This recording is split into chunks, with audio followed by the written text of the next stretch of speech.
A brutal pack, a hidden power, one impossible transformation that shattered everything. Welcome back to another story. Today's tale takes us deep into the savage world of the frontier packs, where bloodlines mean everything and weakness means death. This is the story of Rhea Vance, a girl who scrubbed floors, survived in silence, and then set the entire world on fire. If you're ready for betrayal, flames, and a power so rare it rewrote the rules, stay until the end.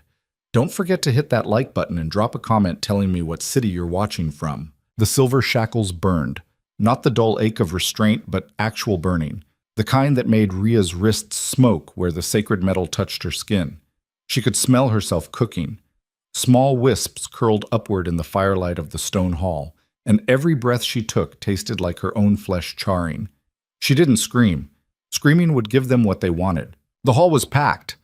Over 300 wolves stood in the tiered galleries carved into the mountain stone, their eyes gleaming in the torchlight like predators circling wounded prey. The Blackthorn Pack didn't do small gatherings. When they wanted blood, they made it a ceremony. Rhea stood in the center of the circular floor, chains pulling her arms wide, forcing her to face them all. The ancient altar rose behind her, a massive slab of volcanic rock etched with symbols older than any living wolf could read. It was still smoking. Whatever had happened 3 hours ago, whatever had made the relic flare to life when she'd been cleaning near it, had left scorch marks across its surface. That was the accusation. Corruption of the sacred, defilement of the ancestors' legacy. The punishment was death. "She doesn't even look like she belongs here," someone muttered from the third tier. Laughter rippled through the crowd. Rhea's jaw tightened. She'd heard worse. She'd heard it all her life. At the front of the hall, seated in the high stone chairs reserved for the pack's elite families, the council watched with the cold interest of people deciding whether to step on an insect or let it crawl away. Most of them had already made up their minds. Rhea could see it in their faces. Councillor Varro, thick-necked and scarred, leaned back with his arms crossed. His nose had been broken so many times it sat crooked on his face, and his hands were the size of dinner plates. He looked at Rhea the way someone might look at a stain on expensive furniture. 17 years she's been here, he said, his voice carrying across the hall. 17 years of nothing. No shift, no wolf, no heritage worth mentioning. And we're supposed to believe she activated a relic that hasn't responded to anyone in 2 generations? "It's an insult," spat Councillor Brennan from her seat beside him. Her sharp features twisted in disgust, her thin lips pulling back to show teeth. "To our ancestors, to every bloodline in this hall, to everything we've built."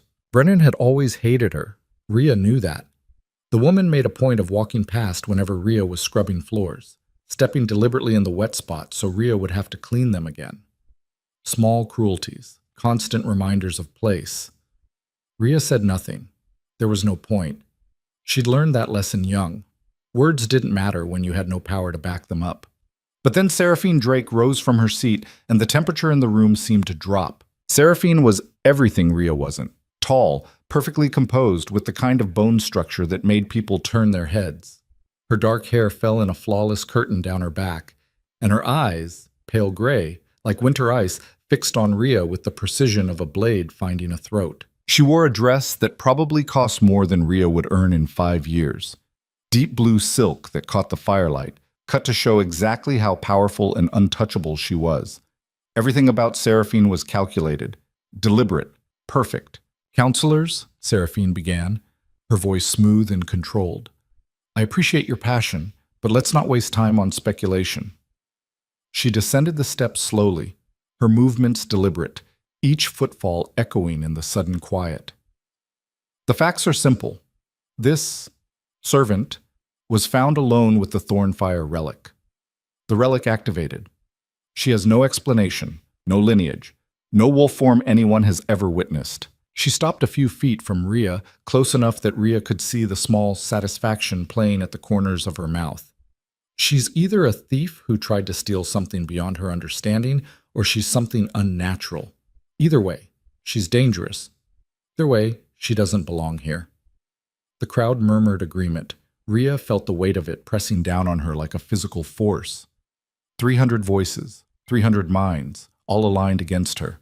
"I've worked here since I was 5 years old," Rhea said quietly. The hall went silent. Seraphine's eyebrow arched. I'm sorry, did you just speak? I said I've worked here since I was 5. Ria's voice was steady, though her wrists screamed where the silver dug in. I didn't ask to be brought here. I didn't ask to clean your floors or wash your laundry or stay silent while you pretended I didn't exist. But I've been here, every day, for 12 years. And you've been tolerated, Seraphine cut in smoothly, fed, sheltered, protected by the generosity of this pack despite contributing nothing of value. And this is how you repay us?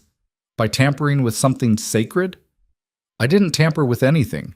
I was cleaning the altar like I've done 100 times before. Then explain why it activated. Ria's mouth closed. She didn't have an explanation, not one that made sense. 3 hours ago, she had been alone in the stone hall doing the work no one else wanted to do, scrubbing bird droppings off the altar, sweeping dust from the carvings, replacing the offering bowls. It was mindless work, safe work, the kind that kept her invisible. The stone hall was always empty during the day. The pack used it for ceremonies, for councils, for important gatherings. But between those events, it sat silent and cold, which made it perfect for Ria. No one bothered her here. No one watched her with contempt or whispered just loud enough for her to hear. She'd been wiping down the Thornfire relic, a fist-sized crystal embedded in the altar's center, when it happened. The crystal had pulsed, not a flicker, not a trick of the light. A deep, resonant pulse of heat and illumination that had lit up the entire hall like a second sun. Ria had stumbled backward, her cleaning rag falling from her hands, as the relic blazed brighter and brighter, until the symbols carved into the altar itself began to glow with molten light. For a moment, just one impossible moment, she'd felt connected to something, like the relic recognized her, like it was reaching for her across centuries of silence. Then the screaming started. Wolves from all over the compound had come running, guards, servants, council members. They'd burst through the doors to find Ria standing there, alone, the relic still flickering with dying embers of power, the altar smoking beneath it. No one asked if she was okay. No one asked what happened. They'd grabbed her arms, rough hands, no hesitation, and dragged her to the holding cells beneath the hall. They'd locked silver around her wrists before she could even speak, before she could explain that she didn't do anything, that she was just there. But being there was enough. Being there was always enough when you were nothing. Now Seraphine circled her slowly, a predator enjoying the hunt. You have no wolf form on record, no transformations witnessed by anyone in this pack. For all we know, you're not even one of us. I'm one of you, Ria said, hating how defensive she sounded. Then prove it. The words hung in the air like a noose. Counselor Varro leaned forward, interested now. His scarred face split into something that might have been a smile. She makes a valid point. If you're truly pack, you have a wolf. If you have a wolf, show us. Ria's heart kicked against her ribs. No, not this. Anything but this. Her voice cracked. She swallowed and tried again. I can't just transform on command. It doesn't work like that. It works exactly like that, Seraphine said coldly. Unless you're lying, unless you've been hiding here under false pretenses, pretending to be something you're not. The crowd was louder now, voices overlapping, feeding off each other's energy. Make her shift. If she can't, she's not pack.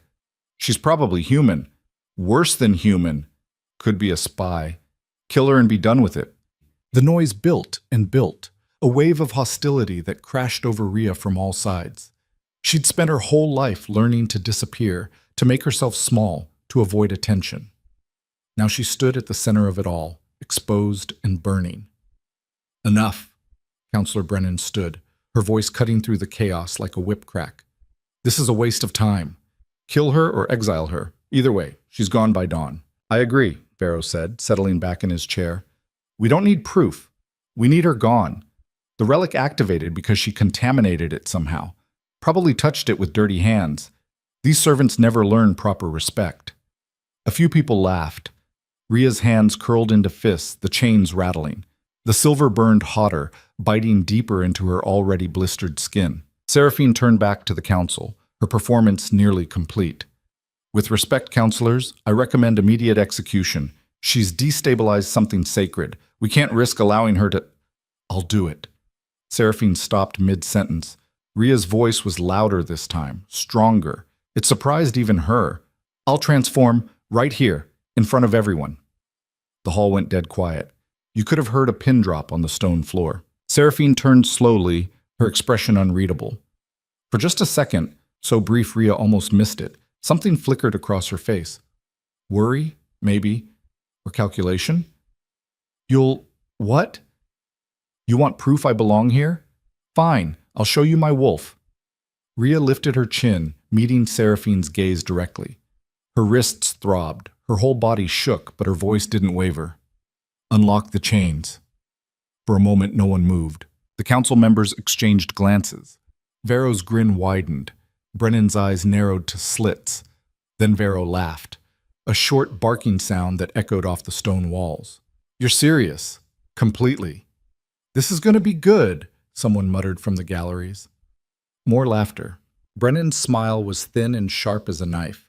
If you shift and your wolf is weak, you die. If you shift and your wolf is deformed, you die worse. If you don't shift at all, she paused, savoring the moment. You die screaming.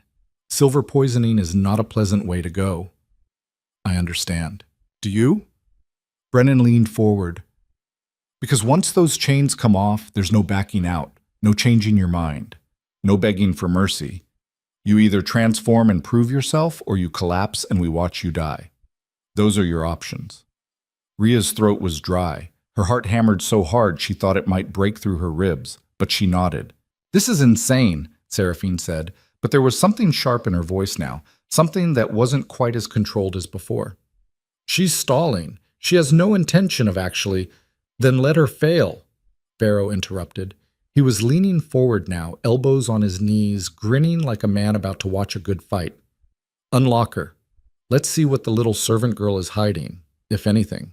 Brennan hesitated for just a moment. Then she nodded to the guards stationed at the hall's entrance.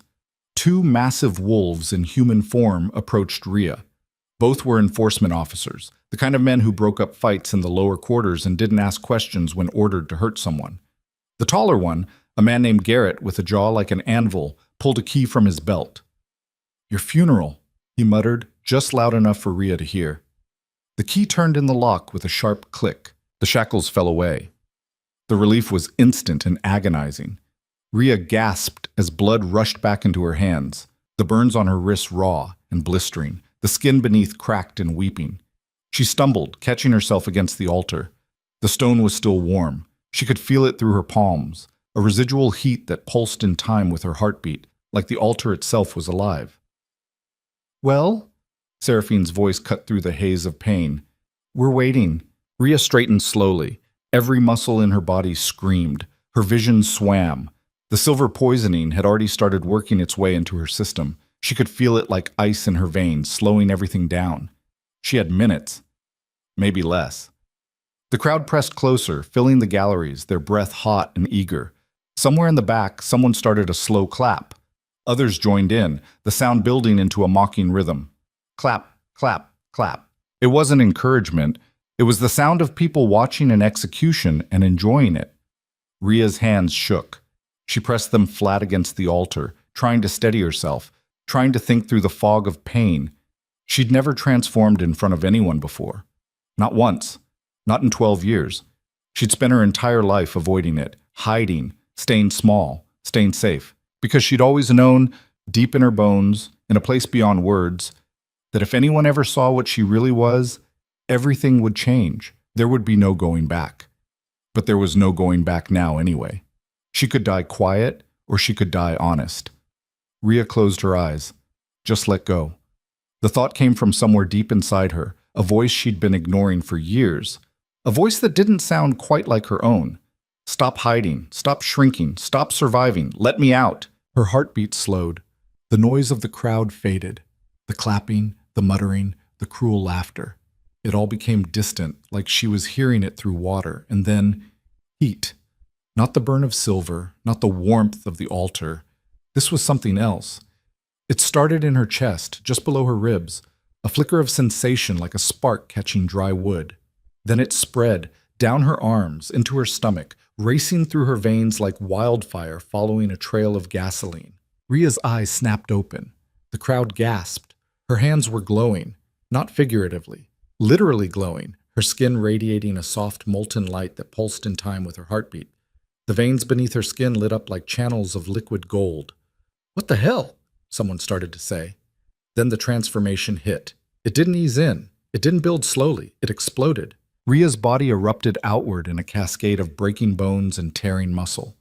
Her spine arched backward, vertebrae cracking and reforming, lengthening, strengthening. Her skull reshaped itself with sounds like breaking pottery. Her fingers stretched and merged, nails becoming claws that could rend steel. But it wasn't just the shift itself. It was the fire. Flames erupted along her spine as her wolf form took shape. Actual flames, burning hot enough that the air around her shimmered and warped. Her fur emerged in waves of deep charcoal gray, shot through with veins of burning orange and gold, like cooling lava. Where her paws touched the ground, the stone beneath them glowed red hot. The transformation finished in seconds. Where Ria had stood, there was now a wolf. But not just any wolf. She was massive, easily twice the size of any normal shifter, her shoulders level with a grown man's chest. Her body radiated heat in visible waves, and her eyes blazed like molten amber, so bright it hurt to look directly at them. When she opened her jaws, heat distorted the air around her teeth. The altar beneath her paws ignited. Actual flames licked up from the ancient stone, spreading outward in a perfect circle, as if the altar itself recognized what she was. The symbols carved into its surface began to glow. Not the soft light from before, but a fierce, almost violent illumination that turned the carvings into channels of liquid fire. The Thornfire relic flared to life again, brighter than when Ria had touched it hours ago. Its light merged with the fire radiating from her body until the entire hall was bathed in gold and crimson. Chaos erupted. People screamed. Some scrambled backward, tripping over each other in their haste to get away from the burning wolf in the center of the hall. Others just stood frozen, staring, their faces pale in the firelight. Seraphine had gone bone white, her perfect composure shattered like glass. She took 2 steps backward, one hand raised as if to shield herself. Counselor Vero was on his feet, but he wasn't grinning anymore. His expression was caught somewhere between awe and terror, his scarred face slack. Brennan's mouth opened and closed without sound. And Ria stood in the center of it all, her wolf form towering and terrible and undeniable. She'd stopped hiding. For the first time in her entire life, she'd stopped making herself small. And the world was burning because of it. Her wolf's head turned slowly, taking in the crowd. Taking in the faces of everyone who'd ever looked through her, stepped on her, dismissed her as nothing. They weren't dismissing her now they were terrified. The flames around her paws spread wider, licking up the sides of the altar, following the grooves carved into the stone. The heat was intense enough that people in the first tier of galleries were backing away, hands raised to protect their faces. "Someone do something," a voice shrieked. "Get water. That won't work, you idiot. It's not normal fire. Call the Alpha. The Alpha's not here. Then what do we—" The doors to the stone hall slammed open. The sound cut through everything. The screaming, the crackling flames, the chaos. Every head turned. A figure stood silhouetted in the entrance, backlit by the torches burning in the corridor beyond. Tall, broad-shouldered, radiating authority so absolute that the crowd parted without thinking, creating a path down the center of the hall. Alpha King Darius Blackthorn had returned. He stepped into the firelight, and Ria felt the shift immediately. The air itself seemed to change, becoming heavier, charged with a different kind of power. Darius moved like someone who'd never questioned his right to command anything and anyone. His dark coat hung open over a simple shirt, travel-worn but still immaculate. His boots were dusty from the road. But it was his eyes that caught her, dark, sharp, missing nothing. They swept the scene, the burning altar, the panicked council, the massive flame-touched wolf standing at the center of it all, surrounded by fire. His gaze locked onto Ria. And for the first time in her life, someone looked at her and didn't see nothing. He saw everything. The hall had gone completely silent, 300 wolves holding their breath. Darius moved forward slowly, his boots echoing on the stone floor. The crowd pressed back to give him room. Even the counselors seemed to shrink in their seats. He stopped a few feet from Ria's wolf form, close enough to feel the heat radiating from her fur, close enough that the flames licking around her paws nearly touched his boots. He didn't flinch. He didn't retreat. He studied her with the kind of focus that made Rhea's wolf want to either bare her throat or bare her teeth. She wasn't sure which. Then he did something no one expected. He smiled. Not a cruel smile. Not mocking. Something almost impressed. "I leave for 3 weeks," he said quietly, his voice carrying in the stillness despite its softness.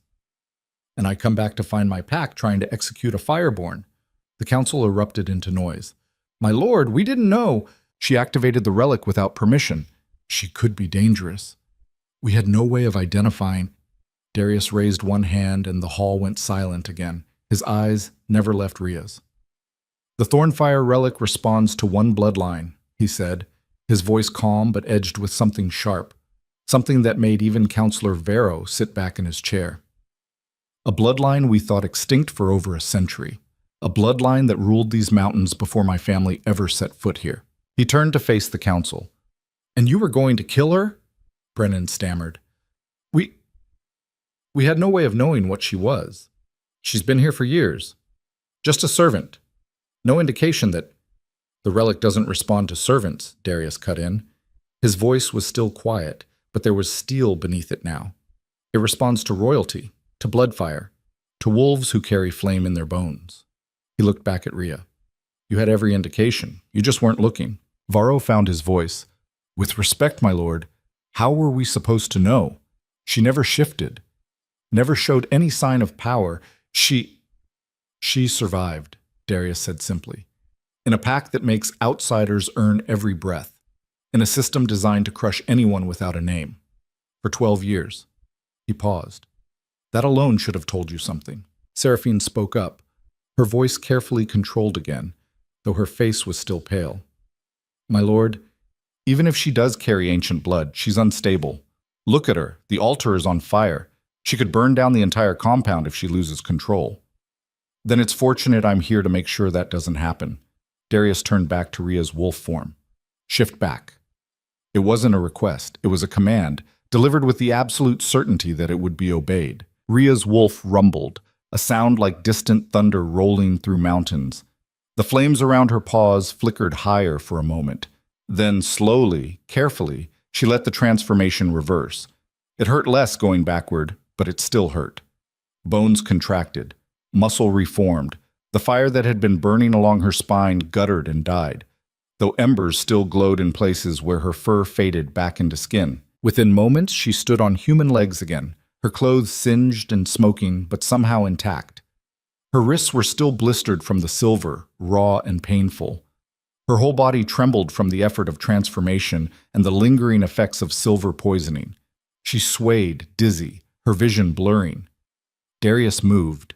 He was beside her in an instant, one hand gripping her elbow to steady her. His touch was surprisingly gentle for someone who looked like he could break stone with his bare hands. "Easy," he said quietly. "The first full shift after years of suppression is always rough." Rhea blinked up at him, trying to focus. Up close, she could see the details she'd missed. The scar cutting through his left eyebrow, the gray beginning to thread through his dark hair at the temples, the way his eyes were actually a very dark brown, not black like she'd thought. "What's your name?" he asked. "Rhea." Her voice came out hoarse, barely more than a whisper. "Rhea Vance. Vance." He repeated it slowly, thoughtfully. His eyes narrowed slightly, and something shifted in his expression. "Where did your family come from, Rhea Vance?" I don't know. I was brought here when I was 5. I don't remember anything before that." "Who brought you?" "I don't know that either." Rhea's legs felt like water. Only Darius's hand on her arm kept her upright. "There was a woman. She said my parents were dead. She said the pack would take me in as a mercy, that I should be grateful." "What woman?" Rhea shook her head. "I don't remember her name. I was so young. She stayed for maybe a day, then left. I never saw her again." Darius was quiet for a moment, his expression unreadable. Then he turned to the council. "Effective immediately, Rhea Vance is under my direct protection. Anyone who challenges her, threatens her, or lays a hand on her answers to me personally." His voice dropped to something lethal. "And trust me, you don't want that conversation." Vero shifted in his seat. My lord, we can't just— Can't what? Darius's attention snapped to him. Can't acknowledge what's standing right in front of us? Can't admit that maybe, just maybe, this pack has been harboring someone important without even knowing it? Important? Seraphine found her voice again, though it shook slightly. She's a servant. She's been cleaning floors for 12 years. If she were important, wouldn't someone have noticed? Someone did notice, Darius said coldly. Someone noticed enough to hide her here, to bury her identity, to make sure she grew up thinking she was nothing. He looked at Seraphine with an expression that made her take a step back. The question is why? And who? The hall was silent again. Ria's head spun. The implications of what he was saying, that someone had deliberately hidden her, had stripped away her identity, had planted her here like a seed to be forgotten. It didn't make sense. Why would anyone do that? Darius looked back at her, and this time there was something almost gentle in his expression. Something that made her chest ache in a way that had nothing to do with the transformation. The Thornfire relic doesn't activate for just anyone, he said quietly, so only she could hear. It responds to the bloodline that created it, the family that ruled these mountains when they were still called the Ember Peaks, before they fell, before they were wiped out. But that was over 100 years ago, Ria whispered. 137 years ago, Darius corrected, in a purge that supposedly killed every last member of the royal house. Men, women, children, no survivors. He paused, his dark eyes searching hers. Except apparently there was at least one. Ria's breath caught. No. He couldn't be saying what she thought he was saying. You're not an outcast, Darius said, and his voice carried now, loud enough for the entire hall to hear. You never were. He turned to face the council, still holding Ria's arm to keep her steady. Ria Vance is fireborn, the last of a royal line we thought extinct, which means she doesn't answer to this council. She doesn't answer to your rules, and she sure as hell doesn't deserve to be executed for having the audacity to exist. Brennan stood, her face flushed with anger. This is absurd. You can't possibly— I can, Darius said simply. And I am. He looked down at Ria, and for just a moment she saw something in his eyes that made her heart skip. Recognition, like he'd been waiting for her, like he'd known she was coming. Welcome home, he said quietly. And just like that, everything Ria thought she knew about herself shattered into 1,000 burning pieces. The floor tilted, the last of her strength gave out. Ria collapsed. Darius caught her before she hit the ground, lifting her easily despite her dead weight. The crowd murmured, some concerned, some disappointed that the show was over. Get a healer, Darius ordered sharply. Now! Garrett, the guard who'd unlocked her chain, snapped into motion. Darius looked down at the unconscious girl in his arms. Her wrists were still blistered, her skin pale from blood loss and silver poisoning. But even unconscious, there was something about her that was different, powerful, dangerous. He'd felt it the moment he'd walked into the hall and seen her wolf form, that impossible fire, that raw, untamed strength. He'd spent 3 weeks tracking rumors of fireborn sightings in the Northern Territories, 3 weeks following cold trails and dead ends, and all along she'd been here, right under his nose, hidden in plain sight as a servant. Whoever had done this, whoever had taken a fireborn child and buried her identity, had done it for a reason. And Darius was going to find out what that reason was, even if he had to burn the truth out of everyone in this hall. Ria woke to the smell of herbs and the sting of salve on raw skin. Her wrists throbbed. Every breath felt like dragging air through broken glass. She tried to sit up and immediately regretted it. Her entire body screamed in protest, muscles she didn't know she had cramping and seizing. Don't move. The voice was female, clipped and professional. Ria forced her eyes open. A woman stood beside the bed, gray-haired and sharp-eyed, mixing something in a stone mortar. Her hands moved with the practiced efficiency of someone who'd done this 1,000 times. She wore the dark green robes of a pack healer, the fabric marked with old stains that no amount of washing would ever fully remove. Where? Ria's voice cracked. Her throat felt like sandpaper. The Alpha's personal quarters. The healer didn't look up from her work. 3rd floor of the main house. You've been unconscious for 14 hours. 14 hours. Ria looked around slowly, trying to piece together where she was. The room was large larger than anywhere she'd ever slept. A fireplace dominated one wall, flames crackling softly. The bed she lay in was massive, covered in furs that probably cost more than she'd earn in a lifetime. Actual glass windows looked out over the compound, showing the gray light of early morning. This wasn't a room for servants. This was a room for someone who mattered. The wrongness of it made her skin crawl. "I need to go," Rhea said, pushing herself up despite the pain. "I need to get back to the dormitories before what?" The healer finally looked at her, one eyebrow raised. "Before someone notices you're not scrubbing floors? I think that ship has sailed, girl." The memories crashed back. The stone hall. The accusations. The transformation. Darius. "You're not an outcast. You never were." Rhea's hands started shaking. "Here." The healer thrust a cup at her. "Drink. It'll help with the pain." Rhea took it automatically. The liquid inside was dark and smelled like earth and something bitter. She drank it anyway. Within seconds, the worst of the cramping eased. "Silver poisoning is nasty business," the healer said, returning to her mortar. "Another hour in those chains and you'd have lost the use of your hands permanently. As it is, you'll have scars." Rhea looked down at her wrists. Someone had wrapped them in clean bandages, but she could see the edges of the burns peeking out, angry red flesh that would never heal quite right. "The Alpha wants to see you when you wake up," the healer continued. "I'm supposed to inform him the moment you're conscious." "Don't." The healer paused. "Excuse me? Don't tell him I'm awake, please." Rhea swung her legs over the side of the bed, testing her weight. Everything hurt, but she could stand. That was something. I need a minute to think." "Thinking won't change what happened last night." "I know that. Then what exactly are you planning to do? Run?" The healer's expression was unreadable. "You transformed in front of 300 witnesses. You activated a relic that hasn't responded to anyone in over a century. The Alpha himself declared you under his protection. There's no going back to being invisible, girl. That door is closed."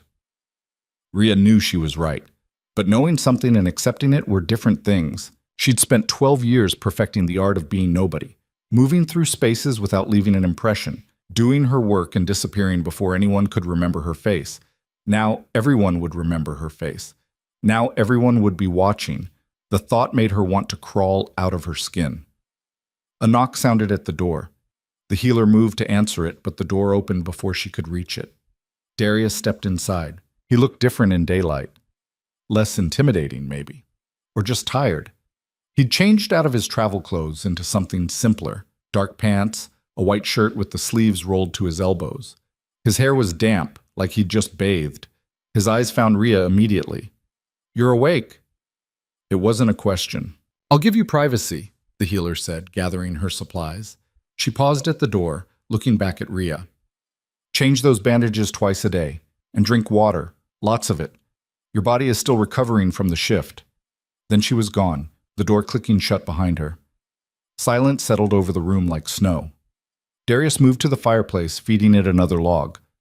The flames jumped higher, casting dancing shadows across his face. "How do you feel?" he asked. "Like I got run over by a horse." Rhea's voice was flat. "Multiple times." "That's about right." He turned to face her. First full transformation after years of suppression is brutal. Your body has to remember how to do something it's been actively prevented from doing. "I wasn't preventing it." "Yes, you were." His voice was gentle but firm. "Maybe not consciously, but you've been keeping your wolf locked down since you were old enough to understand that being different was dangerous.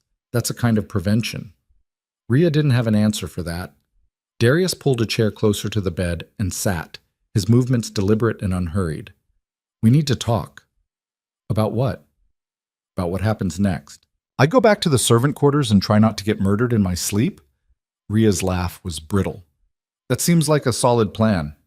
"You're not going back to the servant quarters." "Then where am I supposed to go?" "You stay here." Darius leaned forward, elbows on his knees. "In the main house, under my direct protection." "No." The word came out sharper than she intended. Darius's eyebrow rose. "No, I can't stay here. This isn't—" Rhea gestured at the room, at the expensive furs, at the windows that let in actual light. This isn't where I belong. Where do you belong then? I don't know, but not here. Not in the Alpha's quarters like I'm someone important when everyone in this pack knows I'm not. Everyone in this pack is wrong, Darius said quietly. You don't know that. I know what the Thornfire relic does. I know what it means when a fireborn wolf emerges after a century of silence. And I know that someone went to a lot of trouble to hide you here. His dark eyes were steady on hers. Those aren't coincidences, Rhea. Maybe the relic is broken. Maybe I'm just, I don't know, a fluke. You don't believe that. He was right. She didn't. But believing it meant accepting that her entire life had been a lie. That she wasn't actually nobody. That somewhere, somehow, she came from something that mattered. And that was more terrifying than any execution. What do you want from me? Rhea asked finally. Darius was quiet for a moment. When he spoke, his voice was measured. I want you to stay alive long enough to figure out who you really are. I want you to learn to control that fire before it burns you from the inside out. And I want to find out who hid you here and why. That's a lot of wants. It's a complicated situation. So what do I do? Just stay here? In your rooms? While the entire pack whispers about how the servant girl is sleeping in the Alpha's bed? Darius's jaw tightened. No one is going to say anything like that. You really believe that? They won't if they value their tongues. Despite everything, Rhea almost smiled. Almost. A louder knock sounded at the door. Harder, more insistent. Darius's expression shifted. Come in. The door opened to reveal Counselor Brennan, her sharp features drawn tight with barely controlled anger. Behind her stood Vero and two other council members Rhea recognized but didn't know by name. We need to speak with you, Brennan said, her eyes flicking to Rhea with undisguised contempt. Privately. Anything you have to say can be said in front of Rhea. This concerns her. It concerns the entire pack's safety. Then by all means, Darius gestured to the chairs. Speak. Brennan's mouth thinned, but she stepped inside. The other council members followed, spreading out like they were preparing for a fight. An emergency council session was held this morning, Brennan began. The topic was the incident in the stone hall. Incident, Rhea muttered. That's one word for it. Brennan ignored her. There are concerns, significant concerns about allowing someone with that kind of unstable power to remain in the compound. She's not unstable, Darius said evenly. She set the altar on fire. The altar activated in response to her bloodline. That's not instability, that's recognition. Varro stepped forward, his scarred face carefully neutral. With respect, my lord, we don't actually know what her bloodline is. We have theories, we have the relic's reaction, but we don't have proof. The relic is proof. The relic could be malfunctioning. It hasn't been used in over a century. Who knows what? It's not malfunctioning, Darius cut in, his voice dropping to something dangerous. And if you're suggesting we throw out centuries of tradition because it's inconvenient for your narrative, you can leave now. Silence. Then Brennan spoke again, her voice carefully controlled. Even if we accept that she's fireborn, and that's a significant if, she still poses a danger. She has no training, no control, no understanding of what she is. What happens the next time she transforms? What happens if she loses control in the middle of the compound instead of an empty stone hall? That's why she'll be trained, Darius said. By who? No one in this pack has dealt with fireborn wolves in living memory. We don't have the knowledge to... I'll train her. Every head turned to stare at him. You, Brennan repeated slowly. Yes. You're the Alpha. You have responsibilities, territories to manage, alliances to maintain. You can't just, I can do whatever I want. That's what being Alpha means. Darius stood, and the council members actually took a step back. Rhea stays. She trains. She learns control. And anyone who has a problem with that can take it up with me directly. Vero's expression darkened. The pack won't accept this. They won't accept her. Not after what happened. Not after... Then the pack needs to adapt. You're asking them to accept someone who appeared out of nowhere, who has no verified lineage, who survived 12 years in a system designed to break her, Darius interrupted, who transformed into something we haven't seen in generations, who activated a relic that responds only to royal blood. He looked at each council member in turn. If the pack can't accept that, the problem isn't with Rhea, it's with the pack. Brennan's hands curled into fists at her sides. This is a mistake. That's my decision to make. Your father would never have allowed this. My father is dead. Darius's voice was flat, and his methods died with him. Now, if you're finished questioning my authority, I have work to do. It was a dismissal, clear and absolute. The council members filed out, their faces tight with anger and frustration. Brennan was the last to leave, pausing at the door to look back at Rhea. This won't end well for you, she said quietly. People like you don't belong in places like this. Eventually, everyone sees through the pretense. Then she was gone. Rhea's hands were shaking again. She pressed them flat against her thighs, trying to steady them. Don't listen to her, Darius said. Why not? She's right. People like me don't belong here. There are no people like you, that's the point. Rhea laughed, a short, bitter sound. You don't even know me. How can you be so sure about any of this? I know enough. Based on what? A relic? And a transformation? That's not knowing someone. That's just reacting to power. Darius was quiet for a moment. Then he moved to the window, looking out over the compound. When I was 12 years old, my father took me to the old archives beneath the stone hall. He showed me records going back 400 years, treaties, alliances, family trees, and stories. Lots of stories. He turned to face her. One of those stories was about the Fireborn, about how they ruled these mountains before my family came north, about how they could call flame from stone, how their wolves burned bright enough to light up entire valleys, how they were betrayed and slaughtered in a single night by people they trusted. Rhea's chest tightened. My father told me that story as a warning, Darius continued. He said power like that was dangerous, unstable, that it was better that line had died out because no one should have that much strength. Sounds like he agreed with Brennan. He did, and he was wrong. Darius's expression was steady. Power isn't the problem. Fear is, and I'm not interested in ruling through fear. Then why keep me here? Why protect me? If you're not afraid of me, if you don't want to use me, what's the point? Because someone tried to erase you, Darius said simply. Someone looked at a 5-year-old child and decided she was too dangerous to exist. They stripped away your name, your history, everything that might have told you who you were, and they planted you here to die slow and invisible. His voice hardened. I want to know who did that, and I want them to face what they tried to destroy. The words hung in the air between them. Rhea didn't know what to say, didn't know what to feel.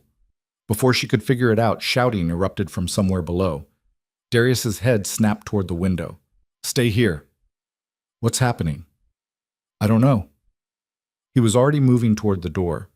But stay in this room. Lock the door behind me. Don't open it for anyone except me or the healer. Darius, stay here. Then he was gone, the door slamming behind him.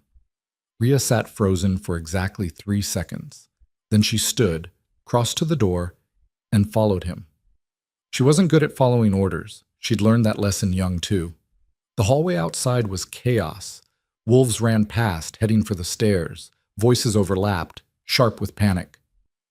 In the courtyard, how many... Someone get the alpha... Rhea pressed herself against the wall, letting the crowd flow past her. Then she followed, staying to the edges, keeping her head down. Old habits. She made it to the main staircase and descended quickly, her bare feet silent on the stone steps. The pain in her body was a distant thing now, buried under adrenaline and the need to understand what was happening. The front doors stood open. Wolves crowded the entrance, blocking her view. Rhea pushed through, not gently, not carefully, just pushed.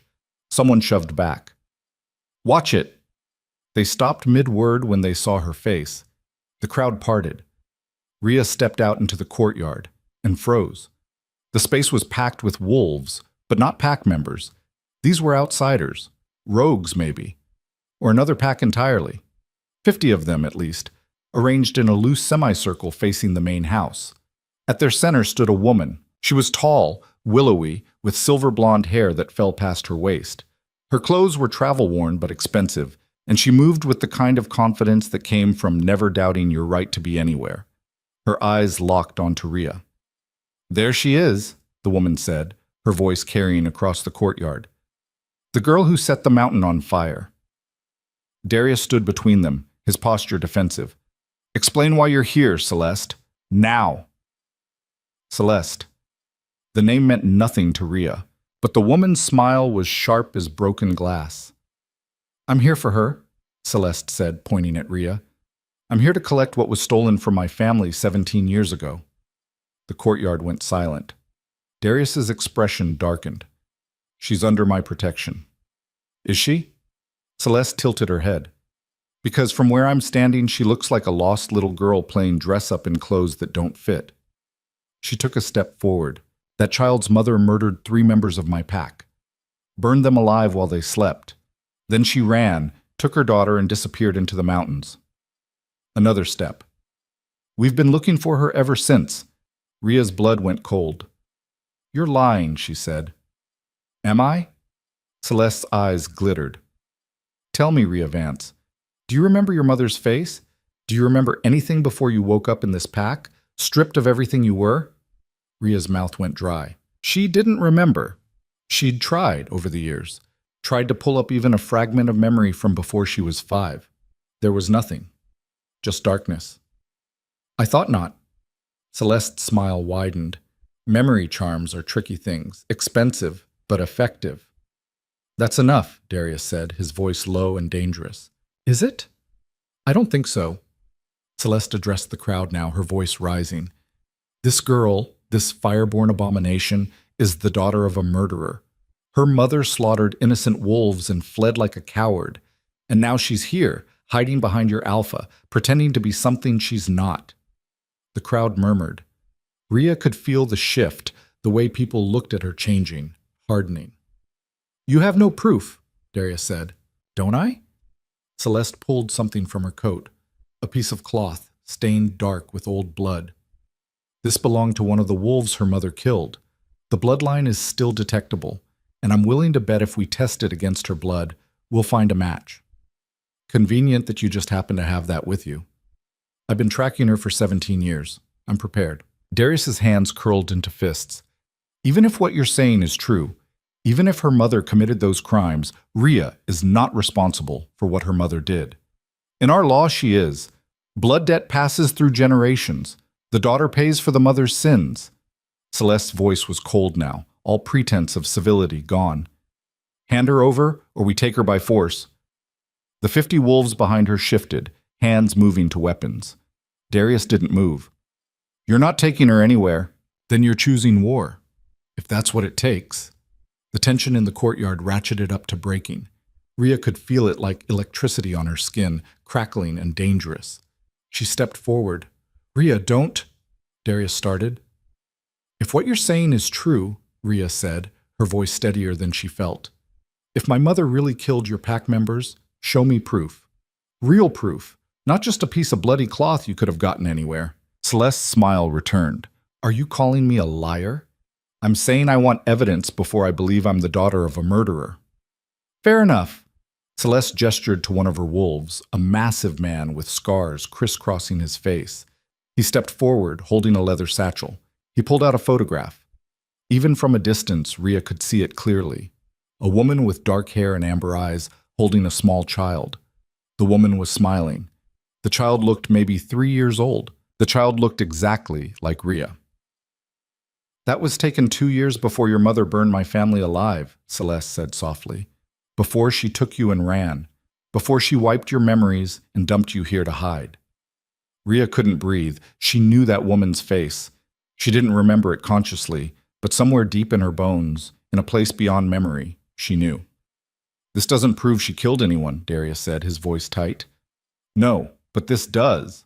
The scarred man pulled out another photograph. This one showed bodies, 3 of them, burned so badly they were barely recognizable as wolves. The courtyard went silent. "My sister," Celeste said quietly. "My cousin. And my cousin's mate. They were sleeping when your mother set their house on fire. They never had a chance." Rhea's vision blurred. No, this couldn't be real. "The blood debt is owed," Celeste said, "and I'm here to collect. one way or another. Darius moved in front of Rhea, his body a shield. You'll have to go through me first. If you insist, Celeste raised her hand, and 50 wolves surged forward. The first wolf that reached Darius didn't make it past his fist. The crack of bone echoed across the courtyard as the man's jaw shattered, his body crumpling. Darius moved like violence given form, precise, brutal, unstoppable. 2 more wolves went down before Rhea could draw breath, but there were 50 of them, and only one of him. Fall back, someone shouted from the main house. Pack members poured out, forming a defensive line. Steel rang as weapons were drawn. The courtyard exploded into chaos. Rhea stumbled backward, her bare feet slipping on stone. A wolf lunged at her, young, maybe her age, his teeth already elongating for the shift. She dodged on instinct, felt claws rake across her shoulder instead of her throat. Pain bloomed hot and immediate. She hit the ground hard, her bandaged wrists screaming. The wolf came at her again, faster this time. Then Darius was there, grabbing the kid by the throat and throwing him 20 feet like he weighed nothing. I told you to stay inside, Darius's voice was raw with fury. I don't follow orders well. I noticed. He blocked a strike aimed at his head, countered with an elbow that dropped his attacker instantly. Get behind me. Rhea scrambled to her feet. Blood ran down her arm from the claw marks, warm and slick. Around them, the fighting intensified. Blackthorn wolves against Celeste's pack, the sound of it deafening, snarls, screams, the wet crunch of bodies hitting stone. Celeste stood at the edge of it all, watching. Not fighting, just watching. Her pale eyes found Rhea's. She smiled. Stop! The voice cut through the chaos like a blade. Counselor Brennan stood on the steps of the main house, her arms raised. Stop this immediately. Incredibly, people listened. The fighting stuttered, paused. Wolves backed away from each other, breathing hard, blood on their hands and faces. Brennan descended the steps slowly, her expression carved from ice. This is neutral ground. Ancient law forbids bloodshed in the heart of a pack's territory without formal declaration of war. Then consider this a formal declaration, Celeste said calmly. You can't declare war over a blood debt. That's not how it works. It is when the debtor is being protected by another alpha. Celeste's voice was reasonable, almost pleasant. Darius has made his position clear. He chooses her over peace. That makes this his war too. Brennan's jaw tightened. She looked at Darius. Is she right? Are you willing to go to war over this girl? Darius didn't hesitate. Yes. Even though you don't know if what Celeste claims is true? Even though there's no verification of, I know enough, Darius said flatly. You know nothing. Brennan's voice rose, anger cracking through her control. You're risking everything, the entire pack's safety, for someone who showed up in our lives yesterday. She didn't show up yesterday. She's been here for 12 years. You just didn't bother looking. Because there was nothing to see. There was everything to see. You were just too busy looking down to notice. Brennan's hands curled into fists. She turned to Celeste. What proof do you have? Real proof, not photographs anyone could fake. I have witnesses, Celeste said. 3 wolves who survived the fire and saw her mother flee. They can testify. Testimony can be bought. Then let's test the blood. Celeste pulled a small vial from her pocket, dark liquid that caught the light. This is from one of my family members who died. Blood magic doesn't lie. If she's related to the killer, the blood will recognize it. Brennan looked at Rhea. Do you consent to testing? Rhea's mouth was dry. Her shoulder throbbed. Everything in her wanted to run, to hide, to disappear into the mountains and never come back. But running would prove them right. Running would make her guilty. Yes, she said quietly. Rhea, Darius started. I need to know, she interrupted. I need to know if what she's saying is true. Celeste's smile widened. She gestured to the scarred man with the satchel. He approached Rhea slowly, pulling out a small knife. Just a drop, Celeste said. That's all we need. The scarred man grabbed Rhea's hand, not gently. His grip was iron hard, his fingers digging into her wrist right where the silver burns were worst. She gasped, pain spiking white hot. Careful, Darius growled. The man ignored him. He pressed the knife to Rhea's palm, drew it across in one swift motion. Blood welled up, dark and fast. He held her hand over the vial Celeste had opened, let 3 drops fall into the dark liquid inside. For a moment, nothing happened. Then the vial began to glow. Soft at first, barely visible in the morning light, then brighter, pulsing like a heartbeat. The liquid inside churned, turning from dark red to brilliant crimson. The scarred man released Ria's hand and stepped back. Celeste held up the vial for everyone to see. "Blood recognizes blood," she said quietly. "That glow means shared lineage, shared family." She looked at Ria. "Your mother killed mine. That's not speculation. That's not theory. That's fact." The courtyard was silent. Ria stared at the glowing vial, her mind refusing to process what she was seeing. It couldn't be real. It couldn't be... "Blood magic can be manipulated," Darius said, but his voice lacked conviction. "Not like this. Not without detection." Celeste closed her hand around the vial, the light dying. "The debt is real. The claim is legitimate. And according to ancient law, she comes with me." "No," Darius said. "You don't have a choice." "I'm the Alpha. I always have a choice." "Then choose." Celeste's voice hardened. "Choose war. Choose to watch your pack bleed for someone who isn't worth it. Choose to destroy everything your father built because you're too stubborn to admit you're wrong." Brennan spoke up. "We should put it to a vote." Darius rounded on her. "A vote?" "The council has the right to vote on matters of war. You know that." "This isn't a matter of war. This is exactly a matter of war." Brennan's composure finally shattered. "You're talking about fighting another pack over a blood debt claim that appears to be legitimate. That affects all of us. We have a right to decide if we're willing to die for her." The crowd murmured agreement. Darius looked around at his own wolves, the people he'd led for 5 years, the people who were supposed to trust him. More than half of them wouldn't meet his eyes. "Fine," he said, his voice like gravel. "Vote." Brennan didn't waste time. "All in favor of releasing Ria Vance to answer the blood debt claim, raise your hand." Hands went up. Too many hands. Vero's hand. 3 other council members. At least 30 wolves in the crowd. Those opposed? Fewer hands. Much fewer. Darius stood alone at the front, his hand raised, his expression carved from stone. "The council votes to release her," Brennan said. There was no satisfaction in her voice, just resignation. "I'm sorry, my lord, but this is the will of the pack." "The will of the pack," Darius repeated slowly, "is to throw an innocent girl to the wolves because you're all too scared to stand up for what's right." "We're being practical," Vero said from his position on the steps. "One life versus the whole pack? That's not a hard choice. It is if you have any honor.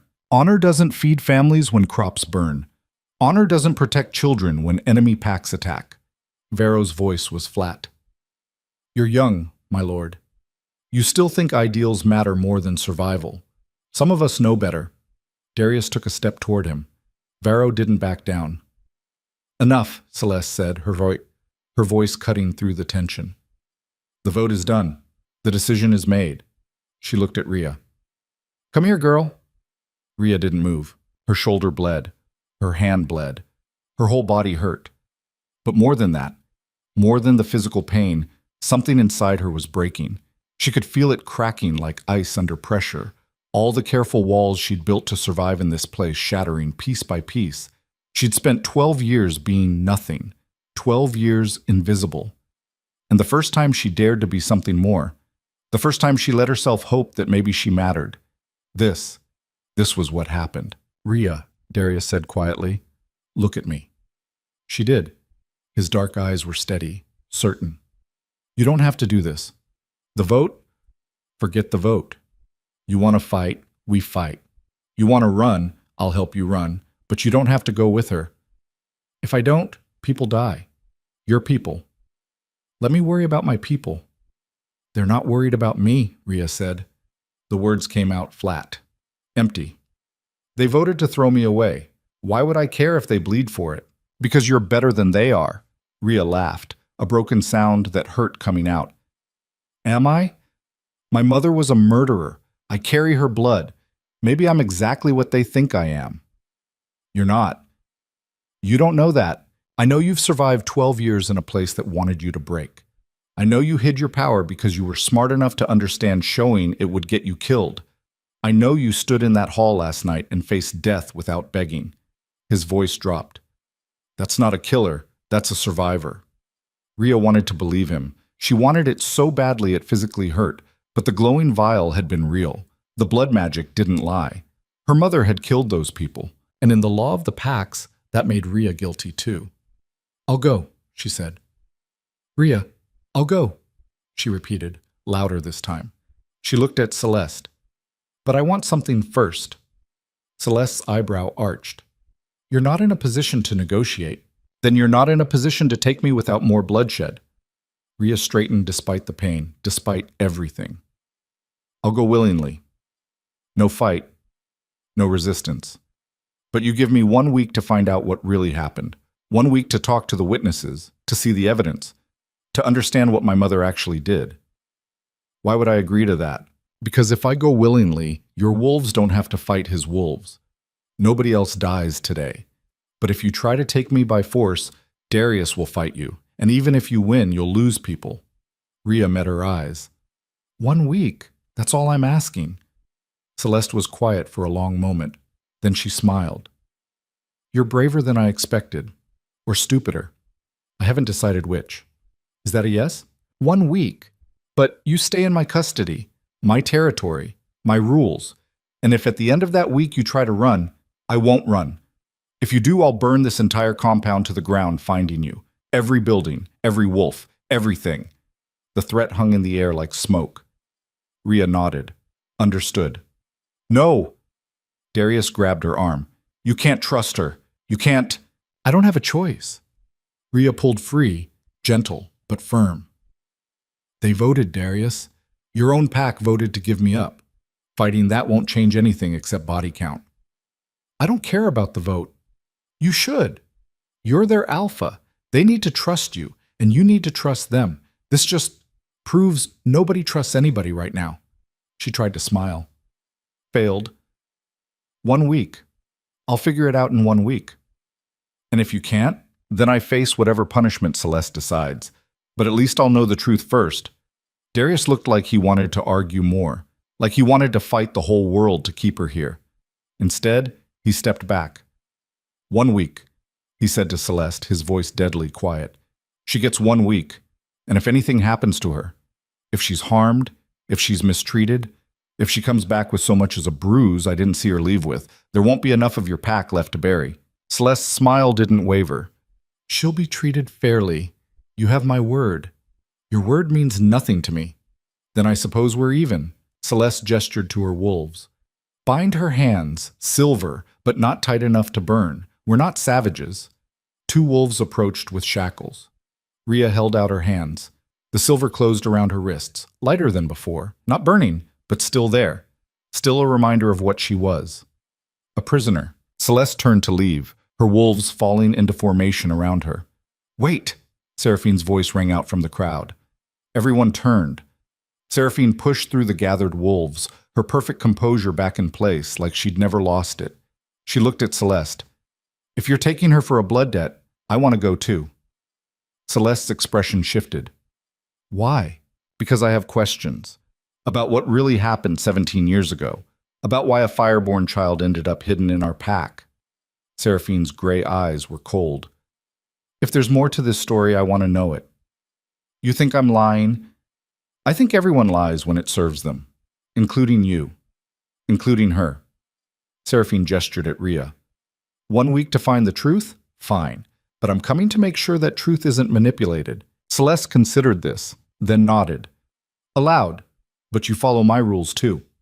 Of course. Darius's expression darkened. Seraphine. I'm doing this for the pack, Seraphine interrupted smoothly. If she's innocent, we need to know. If she's guilty, we need proof. Either way, having a witness protects our interests. It was logical, practical. It was also bullshit, and everyone knew it. Seraphine just wanted to watch Rhea suffer. But Darius couldn't argue against it without looking unreasonable. Fine, he said through gritted teeth. Celeste smiled. Then we're done here.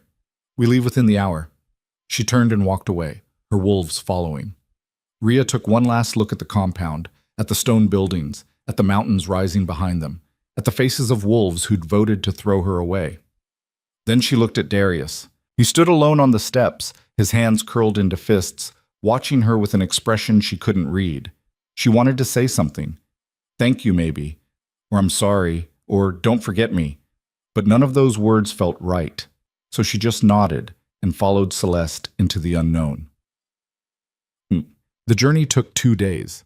They traveled north through mountain passes Rhea had never seen, forests so dense the sunlight barely penetrated. Celeste's wolves moved in tight formation, always watching, never speaking except in short tactical bursts. Rhea walked in the center of it all, her wrists bound, Seraphine beside her like a beautiful poisonous shadow. Must be strange, Seraphine said on the second day, her voice conversational. Learning your mother was a murderer. Rhea didn't answer. I mean, you spent your whole life thinking you were nobody. Turns out you're worse than nobody. You're somebody's mistake. Are you trying to hurt me, or are you just bored? Both, Seraphine smiled.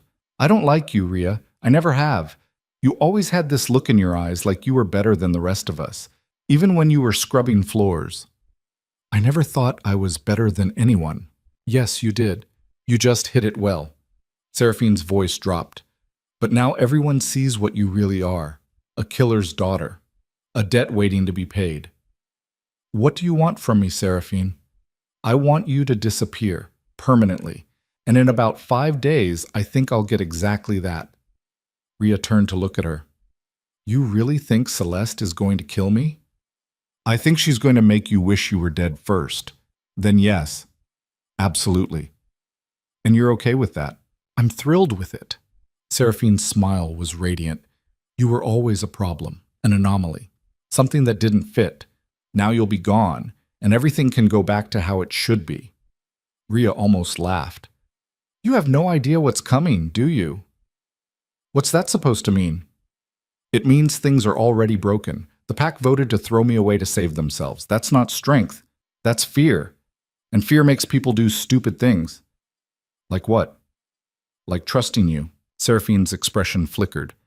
Darius doesn't trust me. Not you specifically, but he trusted the pack to make the right choice. And they didn't. That crack won't heal just because I'm gone. It'll spread.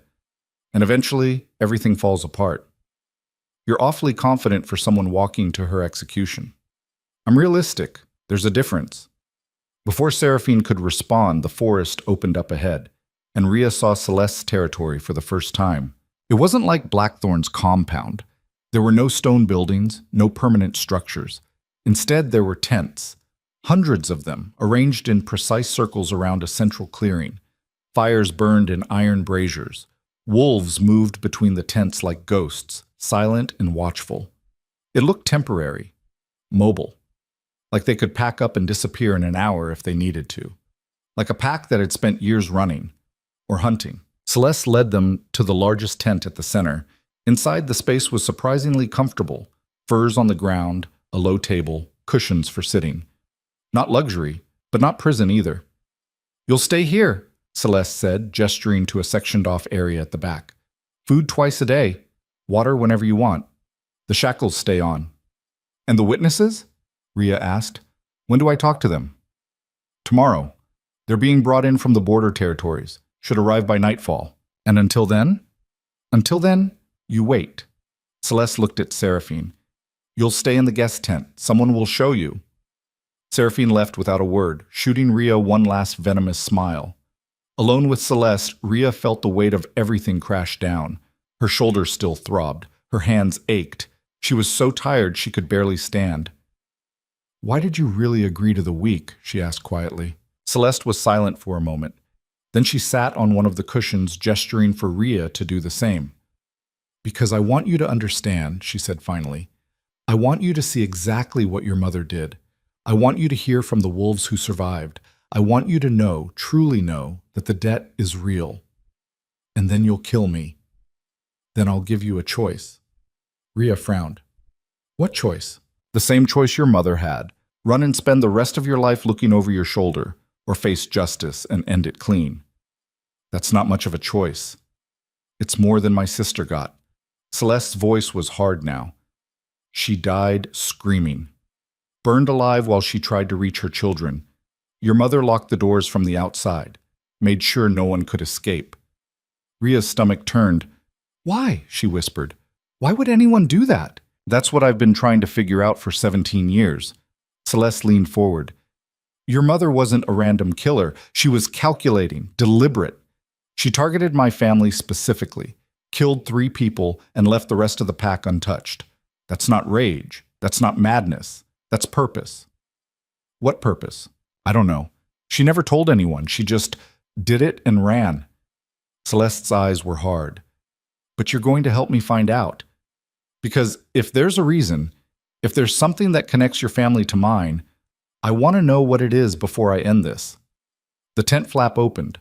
A young wolf entered, maybe 16, with nervous eyes and shaking hands. He held a tray of food. For the prisoner, he mumbled, setting it down. He wouldn't look at Ria, wouldn't even glance in her direction. Celeste dismissed him with a wave. Eat, she said to Ria. Tomorrow's going to be a long day. Then she left. Ria sat alone in the tent, staring at the food she couldn't stomach, her mind racing. 1 week to find the truth, 1 week to prove she wasn't her mother, 1 week before everything ended. She pulled her knees to her chest, the silver shackles clinking softly. And for the first time since the stone hall, she let herself cry. The witnesses arrived the next evening. Ria was brought to the central clearing where 3 wolves waited. 2 men and a woman, all older, all bearing scars that looked burn old. Celeste stood at the center like a judge. Tell her what you saw, she said simply. The woman spoke first. Her voice was rough, like she'd breathed too much smoke. I was sleeping when the fire started. Woke up to the smell, the heat. I tried to open my door, but something was blocking it from outside. I broke through a window, fell 2 stories, broke my leg. She pulled up her pant leg, showing where the bone had healed crooked. I looked back and saw her, your mother, standing in the street, watching the house burn. She had a child with her, small, maybe 4 or 5. What did she look like? Ria asked. The woman closed her eyes. Dark hair, amber eyes, tall. She was beautiful, terrifying, but beautiful. The description matched the photograph, matched the face Ria didn't quite remember but somehow knew. The first man spoke next. I pulled 2 bodies out of the fire, Celeste's sister and her mate. They were holding each other, trying to shield each other from the flames. His voice cracked. It didn't matter. They burned anyway. And you saw my mother? I saw her running, heading for the forest. She had the child. She moved fast, like she'd planned the whole thing. Did she say anything? Do anything that might explain why? She didn't say anything. She just left. He looked at Ria with something that might have been pity. But she looked back once, just once. And I saw her face. She wasn't sorry. She wasn't scared. She was satisfied. The second man spoke last. His voice was flat, dead. I was Celeste's sister's mate's brother. I tried to break down the door, couldn't.